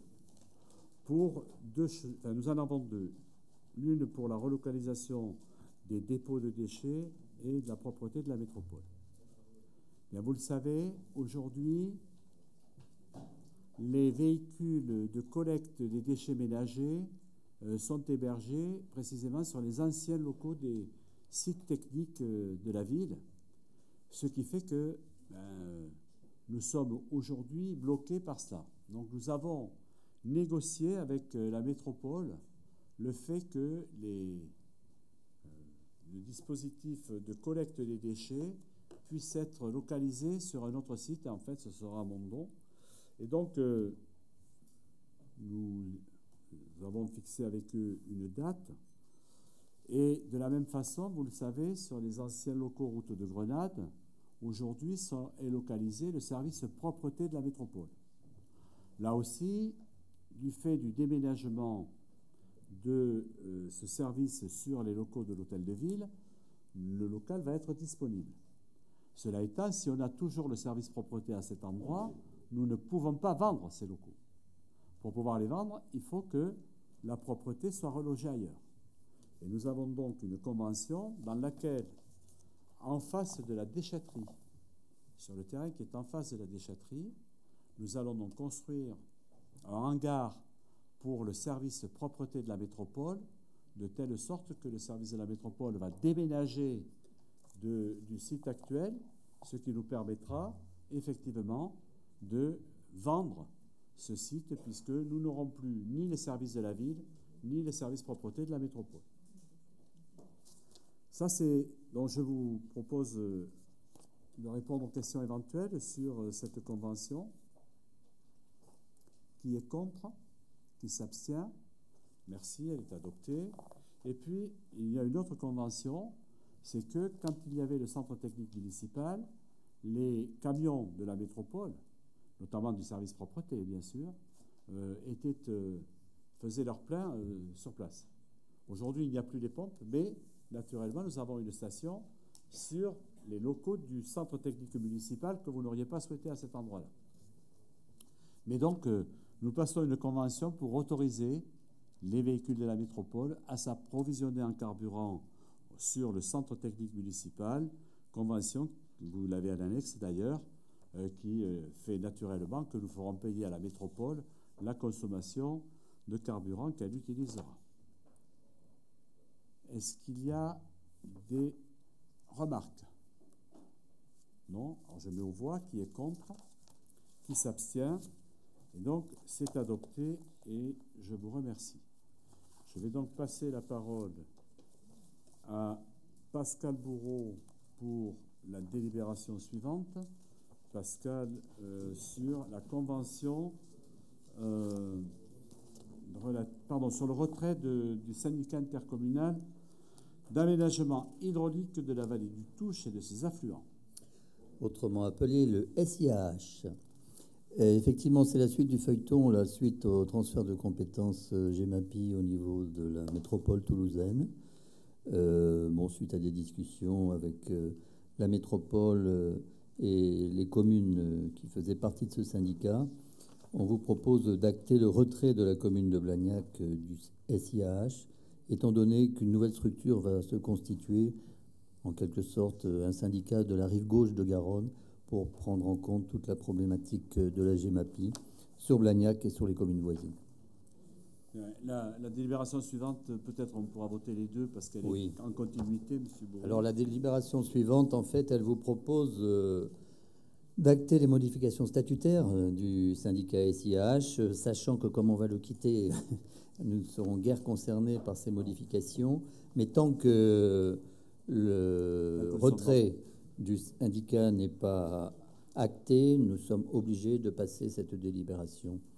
On peut les voter toutes les deux en même temps. Merci, M. Bourreau. Est-ce qu'il y a des questions? Bien, je mets aux voix qui est contre, qui s'abstient. Donc, ces délibérations sont adoptées. On va donc passer, Madame Folly, à la mise en conformité avec le règlement européen sur la protection des données. Oui, merci, Monsieur le maire. Donc, il s'agit de lancer une consultation pour une AMO, une assistance à maîtrise d'ouvrage. Donc, c'est un groupement de commandes avec Toulouse Métropole. Donc, cette AMO a pour objet de nous aider à définir parmi un nombre considérable de données exploitées par les différents services de la ville, lesquelles de ces données font l'objet d'une protection et d'une déclaration CNIL. Voilà. Merci. Est-ce qu'il y a des questions? Bien, je mets aux voix. Qui est contre? Qui s'abstient? Donc, cette délibération est adoptée. Monsieur Maffry, l'adoption de la convention avec Promologie et Cité Jardin. Oui, merci, Monsieur le maire. Donc, une convention partenariale avec les bailleurs. Vous les avez cités, Société Promologie, Cité Jardin, rédigée avec la commune et soumise à l'approbation du conseil municipal. Elle précise les rôles et les engagements de chacun sur le quartier Poticville, des Baradels, le cadre, le rôle des médiateurs résidents, qui doivent s'installer progressivement sur le quartier Poticville, des Baradels et le quartier Vécu. Donc on cite Bélisère, notamment Grande-Noble, et régit leur rapport avec les acteurs et les préventions et la coercition. Sur le QPV, donc un prolongement de démarche de concertation, engagée depuis plusieurs mois, et avec vous, Monsieur le maire, en première ligne. Et une réunion donc, qui va conclure un petit peu ces ateliers de concertation le 3 juillet sur la brasserie d'Audi Sud, qui sera présidée par vous-même. Une diffusion d'un PowerPoint donc, qui présentera toutes les réponses apportées par les services municipaux. J'insiste, tous les services opérationnels de la ville sont présents sur la politique de la ville, et les bailleurs, et les constats et propositions émanant des participants, des habitants, à travers ces ateliers de concertation. L'arrivée progressive des médiateurs, quelque chose qu'on a longuement négocié donc, avec les bailleurs sociaux. 2 médiateurs. Le premier est sur le terrain, en l'occurrence Milou de Salé, via Promologie. Son poste sera transformé donc avec l'Union laïque de Muret, accompagné d'un 2e médiateur, qui auront donc une expertise et une expérience importante, notamment sur la médiation, sur le QPV qu'est les Baradels. Voilà, les médiateurs seront basés sur la maison de quartier Audi Sud. Et leur présence donc, permettront de compléter tous les dispositifs pour améliorer le quartier donc, des Baradels. Merci, M. Maffry. Simplement en complément, c'est vrai qu'on a fait le pari, là encore, de la présence de l'humain dans ce quartier. C'est-à-dire que la négociation que nous avons eue avec Promologie, et derrière nous avons souhaité associer Cité Jardin aussi, a consisté à dire, voilà, certes, on peut mettre des caméras, etc. Mais nous, ce que nous souhaitons, c'est effectivement avoir une présence de médiateurs sur ces quartiers. Et donc, comme vient de le dire Mohamed Bafri, ça veut dire que nous avons 2 médiateurs, plus ceux qui existaient. Nous aurons 5 personnes qui seront présentes sur ces quartiers. Donc ça rejoint un peu ce que je vous disais tout à l'heure par rapport à la place Lavoisier, c'est-à-dire que nous faisons le pari que finalement la tranquillité, l'apaisement passe beaucoup plus par la présence des femmes et des hommes que par l'utilisation d'un certain nombre d'outils. C'est la raison pour laquelle, et je voudrais, je pense en votre nom à tous, remercier ici les bailleurs sociaux qui ont accepté cette convention et qui ont accepté, on peut dire que ce n'était pas immédiatement acté, mais bon, au fur et à mesure, qui ont accepté de mettre ces éducateurs à disposition. Est-ce qu'il y a des questions par rapport à cela? Oui, plus les médiateurs qui seront présents sur la piscine d'Éragny. Et les estivités. Et aux estivités. Donc, vous voyez, l'objectif, c'est effectivement de considérer que c'est par la relation, par le contact, que l'on arrive à apaiser beaucoup plus que par des démarches ou numériques ou plus répressives. Ça n'empêche pas. Hein. S'il y a des infractions ou des incivilités, ce sera réprimé. Bien, donc je mets aux voix. Qui est contre? Qui s'abstient? Donc, cette délibération est adoptée et je crois que nous pourrons, en votre nom, remercier les deux bailleurs sociaux pour avoir accepté de mettre en place cette convention. Monsieur Bergon, vous allez nous parler d'éclairage. Oui, alors, monsieur le maire, mes chers collègues, comme à chaque conseil, on a l'habitude de passer des délibérations concernant des rénovations d'éclairage qui sont réalisées par le SDEG avec une forte participation du syndicat et une petite participation chaque fois évidemment de la commune. La première, voilà, il y a un petit schéma pour que vous visualisez un peu de quoi il s'agit. Le premier, c'est la rénovation, le remplacement de l'éclairage des baradelles avec donc la pose de 2 mâts. Il faut savoir que les anciens dysfonctionnaient et qui plus est ne permettaient pas l'entretien et l'accès sur ces mâts. Donc le nécessaire est fait avec cette réalisation qui prévoit donc une participation de la part communale de 33 453 €. On passera les votes, monsieur le maire, global. Enfin, si vous êtes d'accord, hein, on a plusieurs projets. Enfin, si vous souhaitez, on peut passer au vote délibération par délibération. Mais bon, je pense que là, on a un programme, on passe au programme et je mettrai toutes les délibérations aux voix, d'accord? Alors la deuxième délibération, chère à mon collègue Didier Comencas, c'est à la fois donc une rénovation qui était nécessaire et puis une adaptation aussi qu'il faut faire au vu de la reconfiguration et de l'amélioration du marché du mercredi du Ritouré. Donc faire en sorte que l'éclairage soit efficace, qui ne gêne pas la circulation et ni les commerçants. Voilà, donc cette opération, donc c'est quand même une dépose de 13. Alors c'est une opération qu'on avait repoussée jusqu'à présent. Ça fait longtemps que ces mâts nous posent des problèmes. Ils sont aussi souvent endommagés par ceux qui viennent le mercredi pour l'organisation du marché, des chocs sur les poteaux, etc. Donc il était plus que nécessaire de procéder à cette rénovation. Donc un total de 165 000 avec une part communale de 43 000. Donc vous voyez un petit peu, bon, je ne sais pas si vous voyez grand-chose d'ailleurs, c'est la place des Marronniers avec, bon, peut-être que Didier pourra l'expliquer si on lui demande, le marché qui va être reconfiguré un peu plus dans le prolongement du bassin et qui permettra donc aux commerçants de ne pas être trop cachés et par contre aux chalands de pouvoir bien circuler. La troisième délibération concerne des rénovations d'éclairage classiques, rue Jacques Brel et rue Paul Valéry.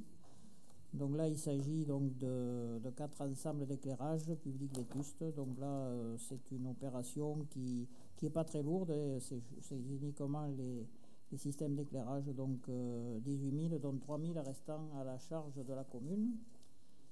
Et le dernier, même chose, donc il s'agit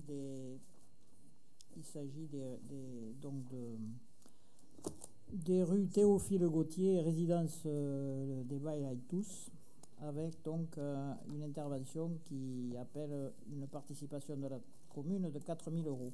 Alors chaque fois, je vais m'arrêter par exemple cette dernière, quand on rénove, on explique qu'on met des LED, Alain, qu'on procède donc en mettant des LED à des économies d'énergie et en même temps, on prévoit chaque fois un abaissement de l'éclairage qui s'opère à 11 h du soir pour que la nuit, on continue à être éclairé, mais avec une intensité moindre. Et donc, comme vous le voyez, on affiche chaque fois des pourcentages, 73% là, de baisse. Alors, j'ai voulu quand même vous donner quelques indications. J'aurai l'occasion, on l'a vu sur une réunion de groupe de travail sur l'agenda 21, il n'y a pas longtemps, d'avoir un bilan global de la consommation et du résultat qu'on atteint globalement sur la commune. Mais là, un exemple donc, qui est vérifié, c'est-à-dire on affiche quelque chose, et on a pris donc cette rue, la rue du Château du Zou, où on avait donc délibéré toujours dans le même sens. Et qu'est-ce qu'on a constaté sur l'année 1 après travaux? Donc on est passé de 12 200 kWh à 3 690. Donc vous voyez, voilà, le gain est constaté, hein, c'est pas voilà, de 70% de réduction. Voilà. Bien. Merci, M. Bergon. Des questions? Bien, alors je mets l'ensemble des délibérations, la 18, la 19, la 20, la 21. Qui est contre? Qui s'abstient? Bien, ces 4 délibérations sont adoptées. M. Bidouille, vous poursuivez, s'il vous plaît, M. Bidouille. Merci, M. le maire. Je propose, M. le maire, chers collègues, d'acquérir des locaux associatifs, si vous voulez bien. Voilà. Il s'agit des locaux associatifs situés au sol. Ils sont donc entourés de rouge. Vous avez là. Ils sont au nombre de 8 pour un budget de 480 000 €. Une surface de 485 mètres carrés. Auprès de Cité Jardin. Exact. Bien. Bon, je pense que sur ce locaux associatif, il n'y a pas de... Hein, c'est classique dans ces opérations. Donc je mets aux voix qui est contre, qui s'abstient. C'est adopté. Poursuivez, monsieur. Ça y est, monsieur le maire, nous sommes à 40 hectares. Ah! Si vous votez la délibération. Auprès de Mme Larouille. Auprès de Mme Larouille, absolument. Et là, nous achetons 46 hectares, 46 000 mètres carrés, 4 hectares 6, 46 000 mètres carrés de surface en terre maraîchère et 14 000 mètres carrés en espace boisé. Voilà, pour le prix de 276 000 €. Merci, monsieur le maire. Je ne vous le dirai pas, monsieur Bergon. Des questions? Bien, vous le savez, hein, notre objectif en la matière, c'est d'acquérir la totalité pour pouvoir faire de la réorganisation foncière et pouvoir faire revenir les maraîchers. Je pense que les vieux Bagnacais, ils attendent de voir revenir les Kaouèques. Alors, on ne pourra pas leur mettre des carrioles avec les loupiottes, ça c'est un peu dommage, mais tant pis, on aura quand même les vieux maraîchers qui reviendront. Bien, je mets aux voix qui est contre, qui s'abstient. Monsieur le maire, on pourrait peut-être envisager une fête des maraîchers avec les loupiottes et le retour des Kaouèques. Absolument, et on fera de la carotte de Blagnac. À la nuit tombée. Très bien. Bien, donc, monsieur Bidouille, à nouveau. C'est pas dans l'ordre. Bon, donc là, il s'agit de la... Je vais proposer la taxe locale sur la publicité extérieure, les nouveaux tarifs pour 2019. Non, c'est pas dans l'ordre. Non, c'est la désaffectation du terrain rue Marc Chagall, M. Bidouille. On vous a pas mis les dossiers dans l'ordre. C'est pas grave, monsieur le maire. Donc, les résidents autour de l'IGS que vous avez déjà rencontré, je pense, à plusieurs reprises, vont être ravis d'apprendre que nous allons céder cette parcelle, ainsi que la parcelle qui est devant, que ce soir nous allons déclasser et céder à l'IGS afin qu'il réalise un parking qui soulagera bien entendu le stationnement dans cette zone.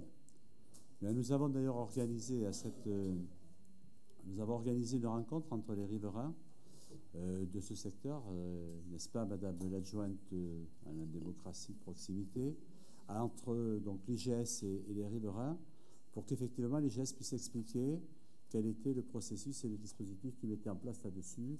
Et c'est vrai qu'il est toujours important de mettre les interlocuteurs en discussion, en débat, et finalement voir que les choses avancent. Voilà. Le prêt agréé par les domaines est de 270 000 €. Merci. Est-ce qu'il y a d'autres? Non. Donc je mets aux voix. Qui est contre? Qui s'abstient? Bon, donc la désaffectation est adoptée. Les acquisitions et cessions. Oui, pour l'année 2017, monsieur le maire. Donc nous avons 8 dossiers d'acquisition, 5 dossiers d'acquisition sur la zone maraîchère, un dossier d'acquisition d'une maison située dans le centre-ville, vous en avez parlé tout à l'heure, c'est la maison des consorts d'Aïdé, et 2 dossiers d'acquisition à Cité-Jardin, sur les espaces pour Denum et Chagall. Alors, le montant des acquisitions, je n'ai pas le montant total, mais bon, ça ne fait rien, vous additionnerez vous-même.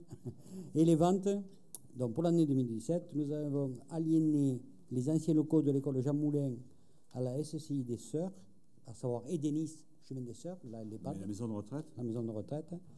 Nous avons également la cession au cercle de la fraternité musulmane d'un terrain pour construire leur lieu de culte, et également la rétrocession à la Cité Jardin des espaces verts de la résidence brocéliande. Voilà, monsieur. Bien. S'il y a des questions sur ces opérations d'acquisition de cession? Bien, je mets aux voix. Qui est contre? Oui, pardon. Il n'y a pas de question, mais lors de la vente du terrain pour le cercle de la fraternité musulmane, nous étions positionnés contre, parce que nous étions positionnés sur le fait qu'on souhaitait plutôt réhabiliter le hangar et le mettre à disposition, plutôt que de vendre le terrain pour qu'ils construisent la mosquée. Voilà. Alors je ne sais pas si déjà, je sais pas ce qu'il en est, mais moi ça me gêne. Enfin, s'il faut voter, j'aimerais qu'on dissocie quoi. Enfin, ou est-ce que c'est un bilan? Est-ce que ça amène, ça appelle un vote ou non? Non, mais est-ce que c'est un bilan? Là, c'est un bilan, hein, donc voilà. Ça a été voté au moment. Hein, c'est simplement. Ça a été voté au moment. Donc nous, tout à fait. Voilà. Tout à fait. Je crois que vous après, étiez effectivement. Sous la légalité, je veux bien voter. Enfin, on a vendu, on a acheté. Non. Mais donc c'est effectivement c'est le compte rendu de délibérations qui ont été passées au fur et à mesure. Voilà. Non, mais j'entends ce que vous dites. Bien. Donc on va passer au tarif. Par contre, là, il faudra voter, monsieur. Oui. Oui, monsieur le maire. C'est la taxe locale sur les publicités extérieures. C'est l'actualisation des tarifs pour l'année 2019. Ça passe de 20,60 € le mètre carré par an à 20,80 €. Je me permets de rappeler que les surfaces de moins de 7 mètres carrés d'enseigne sont exonérées. Toujours. Merci, monsieur Bidouille. Est-ce que sur l'évolution de cette TLPE, il y a des questions? Non. Donc, je vais mettre aux voix qui est contre, qui s'abstient. Et donc, c'est adopté. Je vais me permettre, monsieur le maire, de vous couper la parole et de vous demander de ne plus être là. Si, je suis là, mais je ne prends pas part au vote. Voilà. Puisqu'il s'agit d'une attribution d'une subvention pour la rénovation des façades sur un immeuble qui est situé rue Prosper Ferradou et que vous avez à l'écran. Voilà. Qui c'est qui met aux voix? Madame Com. Bon, alors je mets aux voix. Donc, qui s'abstient? Je ne participerai pas au vote, compte tenu des liens familiaux que j'ai avec Madame Marguerite Foissac, même si moi je ne suis absolument pas concerné par cette opération, mais pour des raisons d'éthique, je ne prendrai pas part au vote. Donc voilà, qui s'abstient? Qui vote contre? Adopté. Monsieur Rigoux, l'autorisation d'occupation temporaire pour les bâtiments communaux. Oui, il s'agit d'adopter l'autorisation d'occupation temporaire auprès de l'association Citoyens NR, qui, constituée en 2016, a été lauréate de l'appel à projet énergie coopérative et citoyenne de la région Occitanie et de l'ADEME.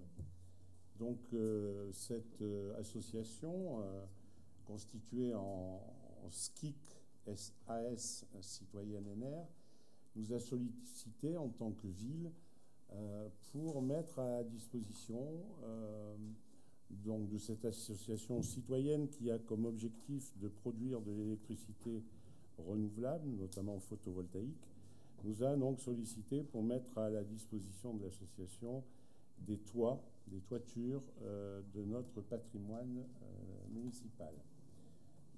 Nous avions voté d'ailleurs une première délibération les autorisant à faire les études par rapport à un certain nombre de propositions que nous leur avions faites.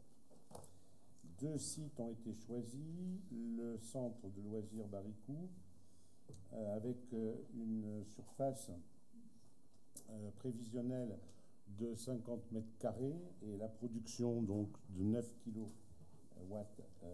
d'énergie, et l'école Suzanne Lacor d'une toiture aussi orientée sud d'une surface globale de 470 mètres carrés avec une puissance prévisionnelle de 27 kg et donc une couverture sur 137 mètres carrés. Il est donc proposé aujourd'hui d'adopter une convention d'occupation temporaire privative du domaine public. En effet, ce sont des bâtiments et des biens immobiliers qui constituent des dépendances du domaine public de la commune de Blagnac. Donc cette convention est soumise au régime des occupations privatives du domaine public. Il est proposé de mettre à disposition ces toitures pour une durée de 25 années, ce qui correspond à peu près à l'amortissement calculé, notamment et à l'usure des panneaux photovoltaïques. Je précise que la réalisation et l'installation de ces panneaux est entièrement à la charge du bénéficiaire de cette autorisation, c'est-à-dire Citoyen NR, qui amortit son investissement par une revente de l'énergie à un opérateur du marché. En ce qui nous concerne, nous percevrons une redevance annuelle d'occupation, une partie fixe d'un montant de 1 € par mètre carré et par an, et une partie variable au taux de 1% calculée sur la fraction des recettes annuelles liées à l'équipement objet de la présente convention. 2 400 € pour l'installation implantée sur le toit du centre loisirs de Baricou et 4 500 € pour l'installation implantée sur le toit de l'école Suzanne Lacor. Je précise qu'évidemment, cette convention est disponible. Elle est avec les documents complémentaires. Voilà. Donc, je vous propose, Monsieur le maire et chers collègues, que nous adoptions cette autorisation d'occupation temporaire. Merci, Monsieur Rigou, pour cette présentation exhaustive de cette délibération. Est-ce qu'il y a des questions? Bien, je vais mettre aux voix qui est contre, qui s'abstient. Et donc, Monsieur Rigou, effectivement, nous allons adopter cette autorisation temporaire d'occupation du domaine public. Merci. Madame Stéphanie Sens, je crois que vous allez nous parler du conseil municipal des enfants. Tout à fait. Merci, Monsieur le maire. Donc, chers collègues, j'ai le plaisir de vous présenter ce soir les résultats d'une longue concertation qui a eu lieu et d'un projet qui a été lancé par vous-même, Monsieur le maire, à l'automne dernier lors de votre élection et que vous m'avez confié. L'idée étant la suivante, créer le premier conseil municipal des enfants de Blagnac avec des objectifs très précis dans la lignée de toute notre action municipale existante, à savoir une dynamique de prévention et de passerelle entre les publics enfants et adolescents, de favoriser le sens de l'engagement et du vivre ensemble des enfants, les impliquant dans la réalisation de projets, que ce soit à l'échelle de la ville ou du quartier, Bien sûr, en termes de valeurs, renforcer la transmission des valeurs laïques et républicaines et insérer nos jeunes bagnaquais dans le réseau métropolitain existant des CME et des CMJ. Donc, je tiens à signaler que c'est un projet qui a été travaillé donc, depuis le début de l'année de manière très transversale. Plusieurs collègues élus ont été impliqués, en tant qu'adjoint de quartier Catherine Echard et Mohamed Mafri, ainsi que différents services, à savoir les services enfance et éducation, bien sûr, mais également le service jeunesse. Et je signale, parce que c'est ce qui a permis une véritable co-construction, une commission consultative que nous avons souhaité créer, où ont participé de manière régulière et active et en nombre les directions d'école, les enseignants, les parents d'élèves et également des enfants qui se sont portés volontaires pour donner leur avis. Et la dernière planche sur laquelle on gardera le suspense a vraiment été faite grâce aux enfants. Vous avez le règlement intérieur qui vous a été communiqué. J'ai juste fait reprendre ici un résumé des principes de fonctionnement de ce futur CME. Un point important, la première partie a été très travaillée dans cette commission consultative, l'histoire des chargés de mission, par exemple, que sont les CE2, pour éviter que sur les 2 premières années, on ait un trou dans la raquette et que certains enfants, à cause de leur tranche d'âge, la première année de création du CME, ne puissent pas y participer. Donc on a vraiment tout fait pour y répondre, et aussi éviter des élections tous les ans. C'est un petit peu lourd. On a prévu de faire de véritables élections avec carte d'électeurs, campagne électorale. Donc on en aura une chaque année. Et comme précisé dans les délibérations, tout ceci se fera dans le cadre d'un parcours citoyen du PEDT. On signalait tout à l'heure les félicitations que nous avions eues à propos du PEDT. On va encore le renforcer l'année prochaine avec ce qu'on appelle le parcours citoyenneté. Et la dernière planche que je voulais vous présenter est tout simplement tout ce qui concerne l'identité visuelle et la communication avec le logo choisi par les enfants. Nous leur avons fait plusieurs propositions. Des enfants volontaires dans chaque école ont participé à une longue séance d'échange sur ce sujet et ça s'est conclu par un vote. Donc on a déjà commencé à travailler avec eux l'aspect démocratique et le vote. Et voici le logo et toutes ces déclinaisons qu'ils ont retenues et qui sera utilisé dans tous les documents des projets qu'ils vont mener. Voilà. Jusqu'à présent, ils étaient les seuls à le connaître. A priori, ça n'a pas fuité. Donc, c'est la première fois que ça sort de manière officielle. Personne n'était au courant, mais je tenais vraiment à ce que ce soit eux qui le choisissent. Et c'était un très bel exercice. Voilà. Merci. Si vous avez des questions, je suis à votre disposition. Merci, Madame Sens. Moi, j'ai eu le plaisir de participer avec les collègues élus à la présentation aux enfants et aux parents qui étaient là, et je peux dire que c'est un vrai engouement, notamment des enfants, et c'est vrai que ça fait plaisir de voir comment les choses effectivement ont pris. Je crois que la démarche participative qui a été utilisée n'est pas étrangère à ça. Est-ce qu'il y a des questions?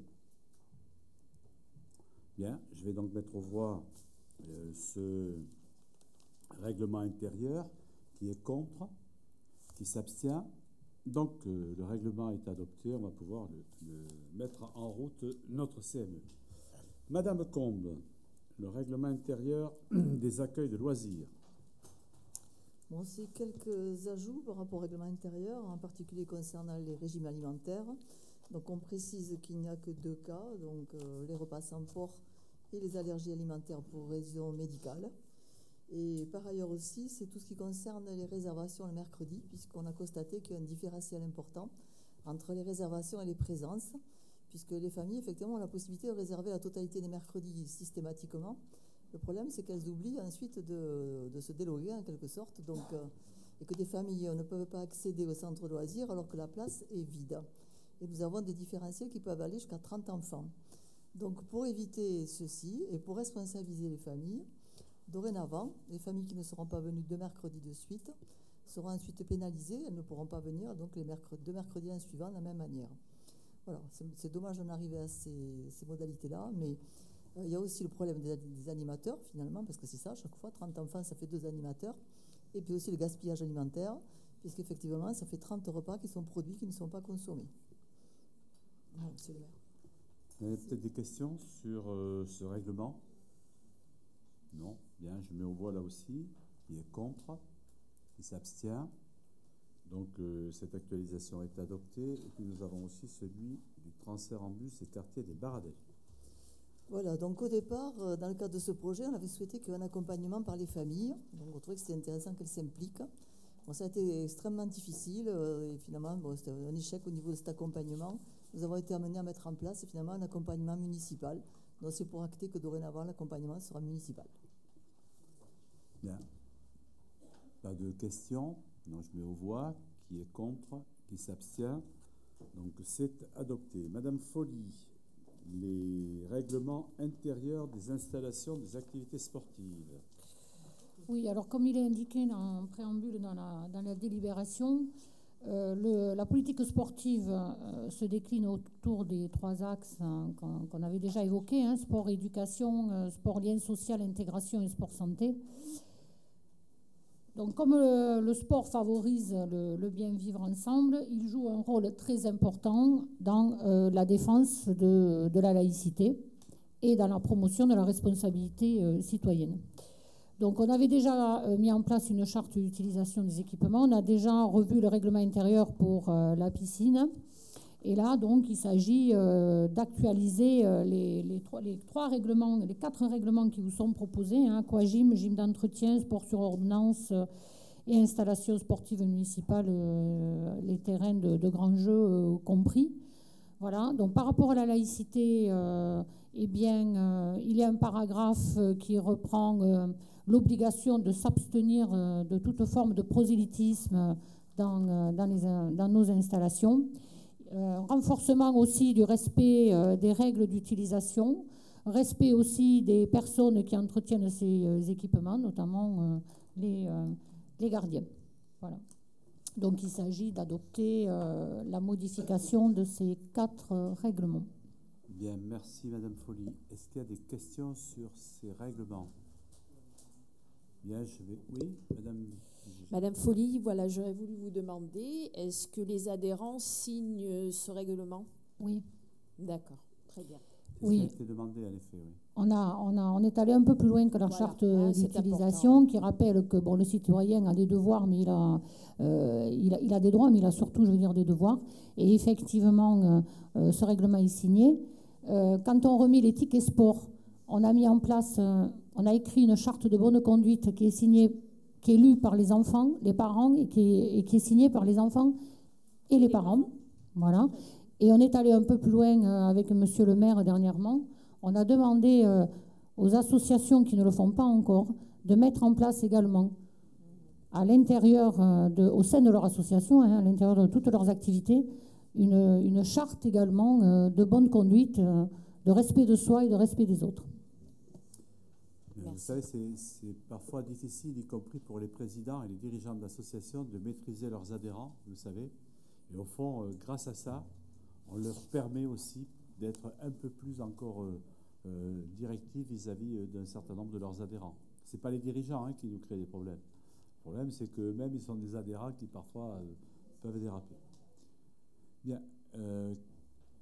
Je me vois s'il n'y a pas d'autres questions. Qui est contre? Qui s'abstient? Donc, ces règlements sont adoptés. Monsieur Baffry, plein de bonnes choses pour les jeunes. Ah, monsieur le maire. On va parler donc de la bourse au projet. Alors, juste qu'à rappeler quand même à tous les collègues, bourse au projet, plusieurs dispositifs du service jeunesse.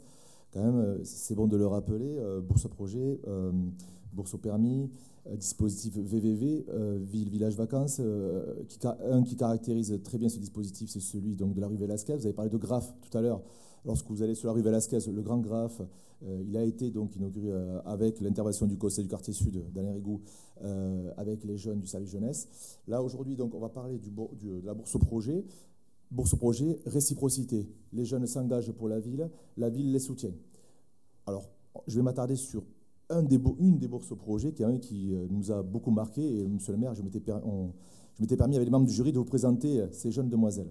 Pour le premier projet, un projet quand même aussi ambitieux, où on a quand même 2 jeunes demoiselles qui vont voyager donc dans l'Asie orientale, plutôt vers la Mongolie, découvrir ce pays et revenir en réciprocité sur nos dispositifs ALSH à l'AE pour transmettre donc tout leur vécu à travers les familles, les enfants et l'éducation. Sur le projet sur lequel je m'attardais, c'est vrai que là, on a été assez surpris. C'est quand même 4 jeunes demoiselles de 15 ans, première fois pour une bourse au projet, qui se sont présentées avec un titre et un PowerPoint riche et complété, la passerelle numérique. Voilà. L'idée, elle est simple, mais bon, pour moi aussi, elle représente aussi l'esprit aussi d'une initiative de nos jeunes. L'idée, elle est que c'est de transmettre auprès de nos seniors une pédagogie autour des portables, autour de Skype, autour des réseaux numériques, autour de Facebook, autour de Snapchat, autour de Twitter. Voilà. Donc, ils ont ciblé l'espace senior, mais ils ciblent aussi les personnes âgées à domicile. Donc, on aura aussi une autre tranche de travail à moyen terme, de travailler aussi, parce que les personnes âgées, ce n'est pas uniquement l'espace senior, hein, c'est toute la ville sur Blagnac. Hein. Et l'idée, c'est aussi de cibler à la demande aussi avec les seniors qui demandent hein, ce dispositif-là. Et donc, on aura ce projet va démarrer cet été. Et je vous invite à venir les découvrir parce que, honnêtement, avec les membres du jury, ils peuvent le préciser hein, ou le conforter mes propos. On a passé un moment extraordinaire et des jeunes, monsieur le maire, que vous avez pu rencontrer en bas de Marie. Voilà. Effectivement, c'est tout à fait extraordinaire de voir d'abord l'initiative qui est prise, qui a été de dire, ben voilà, nous sommes la génération du numérique. On a autour de nous des gens qui sont un peu perdus par rapport à ça. Et nous, on est prête, puisque ce sont des jeunes filles, en effet, nous, on est prête à transférer ce qu'on sait et à leur expliquer comment on se sert de l'iPhone, comment on se sert de la tablette, comment on peut aller sur les réseaux sociaux, etc. Et franchement, quand on voit que l'initiative, elles ont 14-15 ans, hein, que l'initiative part de gamines qui ont 14-15 ans pour dire « nous, on va aussi s'intéresser à ça », c'est quand même tout à fait remarquable. Ça veut dire, je crois effectivement que cette génération est une génération porteuse d'espoir pour le vivre ensemble et peut-être qu'elle va remettre en cause un certain nombre de démarches très enfermées que l'on peut observer. Bien. Sur ces projets, est-ce qu'il y a des demandes d'éclaircissement? Parce que Mohamed Mafri a été très clair. Je vais donc mettre aux voix qui est contre, qui s'abstient. Donc, on va pouvoir leur dire que ces projets peuvent fonctionner. Je pense qu'elles en sont ravies. Et puis, on va passer à la bourse maintenant d'aide au brevet d'aptitude de fonction d'animateur BAFA. Alors, pareil, hein, je vous ai cité quelques exemples tout à l'heure. Un autre dispositif en collaboration avec le service de Monicom, la DE, la bourse au BAFA. Le principe, il est le suivant. On constate une difficulté aussi à recruter des animateurs BAFA. On sait qu'on a un potentiel de jeunes Blagnaquais qui pourraient être intéressés, mais là, pareil, on demande aussi une forme d'investissement et de réciprocité. La ville s'engage à aider à rémunérer la formation BAFA, qui est quand même onéreuse. Hein, et par la suite, on va utiliser aussi nos potentiels internes, notamment en matière RH. Nous allons utiliser nos directeurs d'ALSH et à l'AE, qui ont des qualités extrêmement importantes. Hein. Je pense au pré, au Baricou, notamment, et aux acteurs du service jeunesse, qui vont être les tuteurs de ces jeunes. Bon, je ne vais pas lister les noms des jeunes, hein, je ne vais pas m'attarder dessus. Par contre, ce que je peux vous dire, c'est que tous les jeunes qui ont été retenus représentent toutes les catégories sociales de la ville de Blagnac. Tout à fait. Voilà. Juste, comme il y a 2 délibérations, vous nous proposiez aussi de rabaisser la tranche d'âge à 17 ans et demi. Hein. Je propose qu'on mette les 2 délibérations au vote en même temps, si vous en êtes d'accord, puisqu'elles sont liées. Hein, tout d'abord, on rabaisse l'âge à 17 ans et demi, et ensuite, on approuve la liste des bénéficiaires. Il y a des questions? Non? Qui est contre? Qui s'abstient? Très bien. Monsieur Comencas, le repos dominical 2018. Merci, monsieur le maire. Voilà, je vais vous faire travailler le dimanche, encore une fois. Je suis désolé. En tout cas, 7 dimanches pour l'année 2018. Hein, sachant que les dispositions du Code du travail aujourd'hui nous autorisent d'aller jusqu'à 12. Donc, sur le PCI l'agglomération toulousaine, enfin la métropole toulousaine, nous en avons défini 7, qui sont donc les 4 dimanches de décembre, 2, 9, 16 et 23.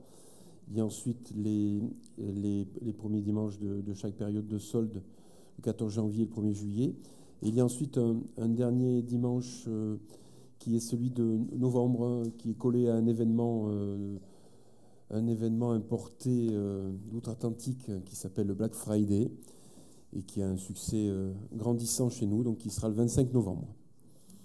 Voilà, pour les commerces alimentaires de plus de 400 mètres carrés, on rajoute 3 dimanches de plus, sachant qu'on déduit les jours fériés, voilà, dans la limite de 3. Donc ces 3 dimanches supplémentaires seront le 4 mars, le 15 avril et le 4 novembre. Bien, merci M. Comencas. Alors, bon, vous l'avez constaté, effectivement, hein, ce sont des dispositifs qui s'appliqueraient sur l'ensemble des communes métropolitaines dès lors que les conseils municipaux adopteraient ça. Des remarques? Questions? Ben oui, toujours fidèle à nos convictions, donc considérant que le dimanche est réservé à la famille, nous serons contre. D'accord. Bien, donc qui est contre? Voilà. Groupe pour les Bléniaquais, qui s'abstient. Ce règlement est adopté. Cet avis plutôt est adopté. Ensuite, Madame Combe, nous adhérons au réseau des villes éducatrices. Voilà, pour la modique somme de 375 €, c'est intéressant pour nous parce que c'est vrai que c'est un soutien, on y trouve aussi des conseils et puis au titre de coopération, c'est intéressant. Et ça nous a beaucoup aidé pour la mise en place du PEDT. Bien, merci. Des questions, des remarques? Bien, je vais mettre aux voix. Qui est contre? Qui s'abstient? Donc, c'est adopté. Madame Sens, l'adulte.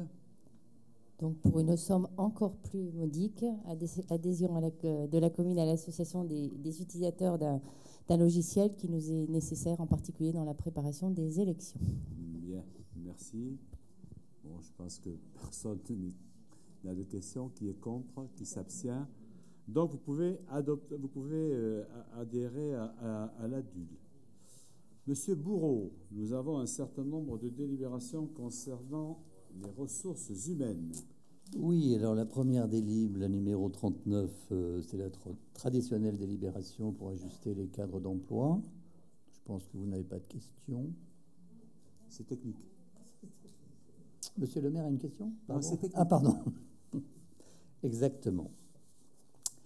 La 40, ce sont les emplois saisonniers à cette époque de l'année. Hein. Donc vous voyez qu'il y a à peu près, je crois que ça fait un total de 107 jeunes qui vont pouvoir tourner un peu dans les services pour assurer des renforts et des activités au cours de l'été.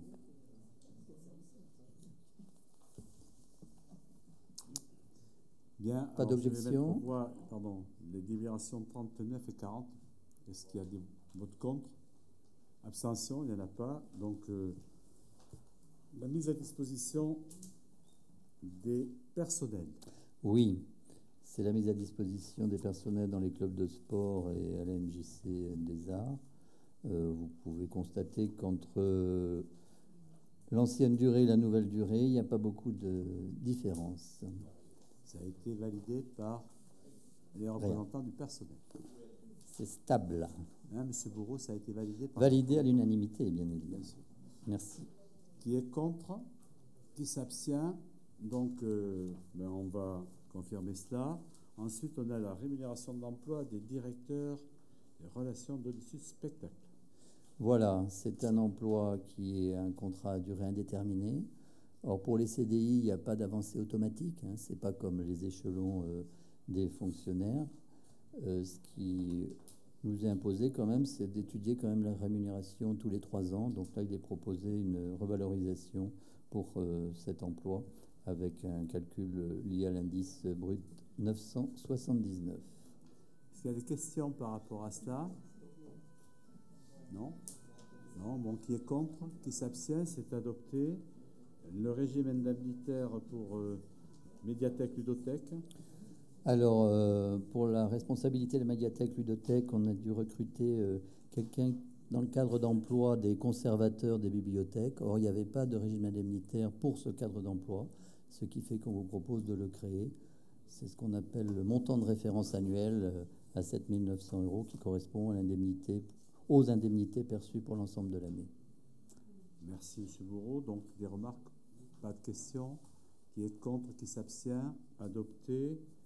Et enfin, on a les vacations louées aux magistrats de l'ordre administratif. Voilà, la dernière délibération, ça concerne les éventuels conseils de discipline où on doit fixer le montant de la vacation allouée aux magistrats qui président le conseil de discipline, selon le tableau qui est défini à la fin de la délibération. Merci, M. Bourreau. Question? Non. Qui est contre? Qui s'abstient? C'est adopté. Est-ce qu'il y a des questions diverses? Oui. Vous laissez, Madame Bugeja, votre élégance vous honore. C'est gentil. Et votre courtoisie. Monsieur le maire, nous avons eu une habitante de Blagnac qui est venue tout à l'heure nous remettre une question. Est-il prévu une action pour arrêter la prolifération des pigeons dans le centre de Blagnac? Voilà, c'est une habitante blagnacaise. Hein.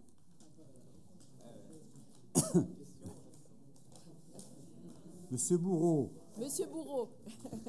Oui, moi, entre les ordures et les animaux nuisibles. Une question comme ça, paf. Oh, on peut toujours faire des choses. Ce qui est important, c'est de faire, justement.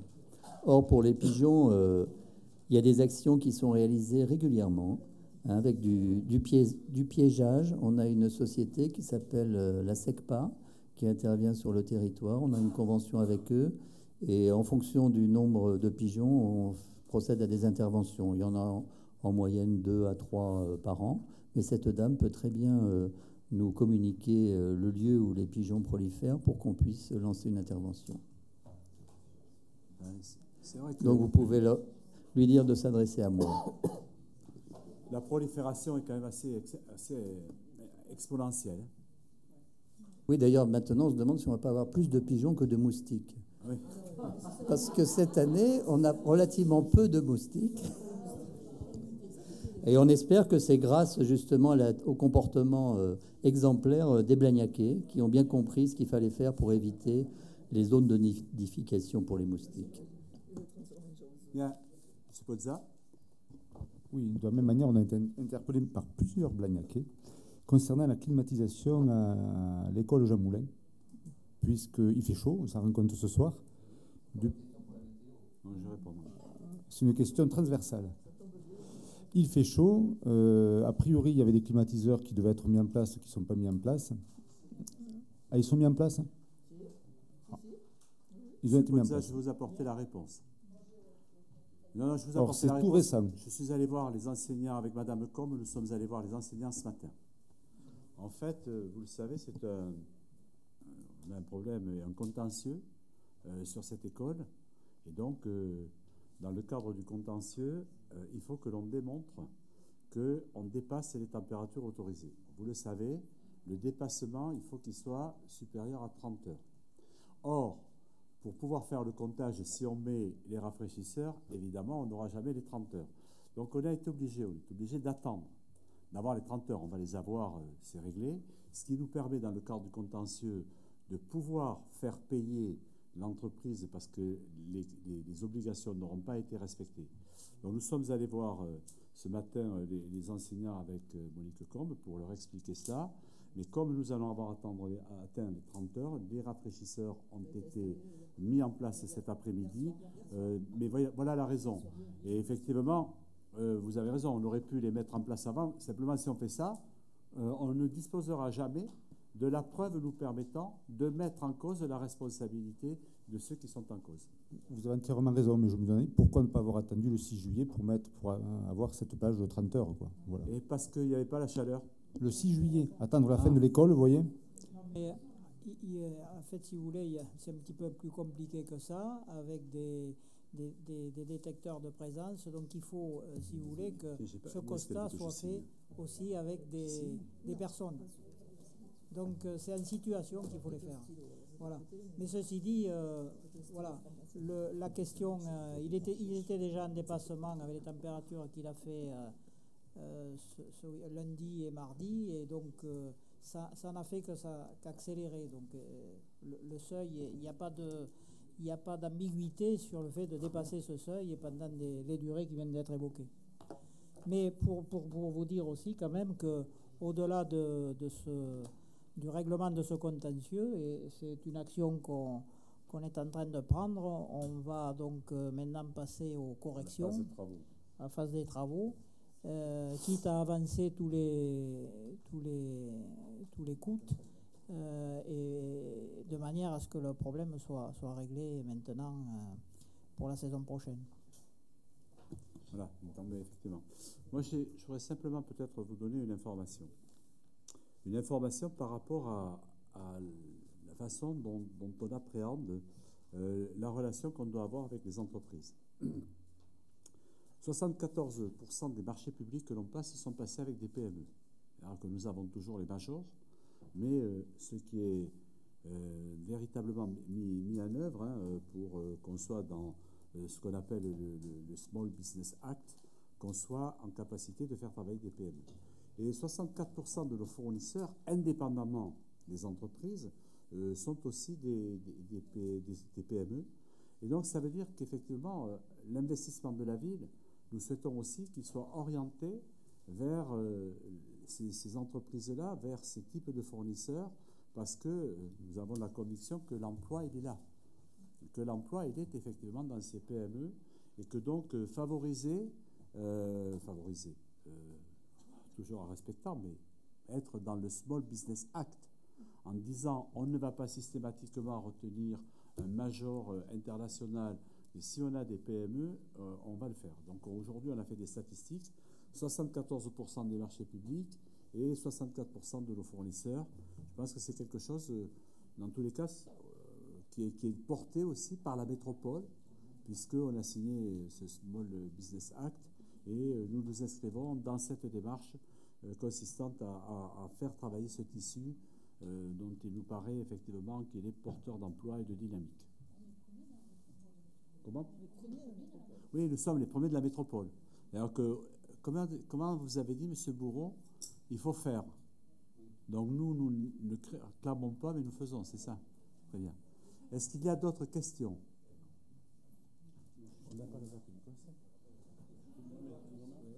Je peux me permettre une remarque, puisque M. Loumagne n'est pas là, et c'est dommage, parce que je voulais quand même vous donner des nouvelles de nos opérations chauve-souris, qui non seulement ont bien fonctionné sur Blagnac, nous ont valu d'ailleurs les honneurs de France 3, et aujourd'hui sont imitées par Toulouse, qui va démarrer un plan d'action pour réimplanter ces nichoirs à chauve-souris. Donc voilà, il y avait un petit côté un petit peu ironique lorsque M. Loumagne m'avait interpellé.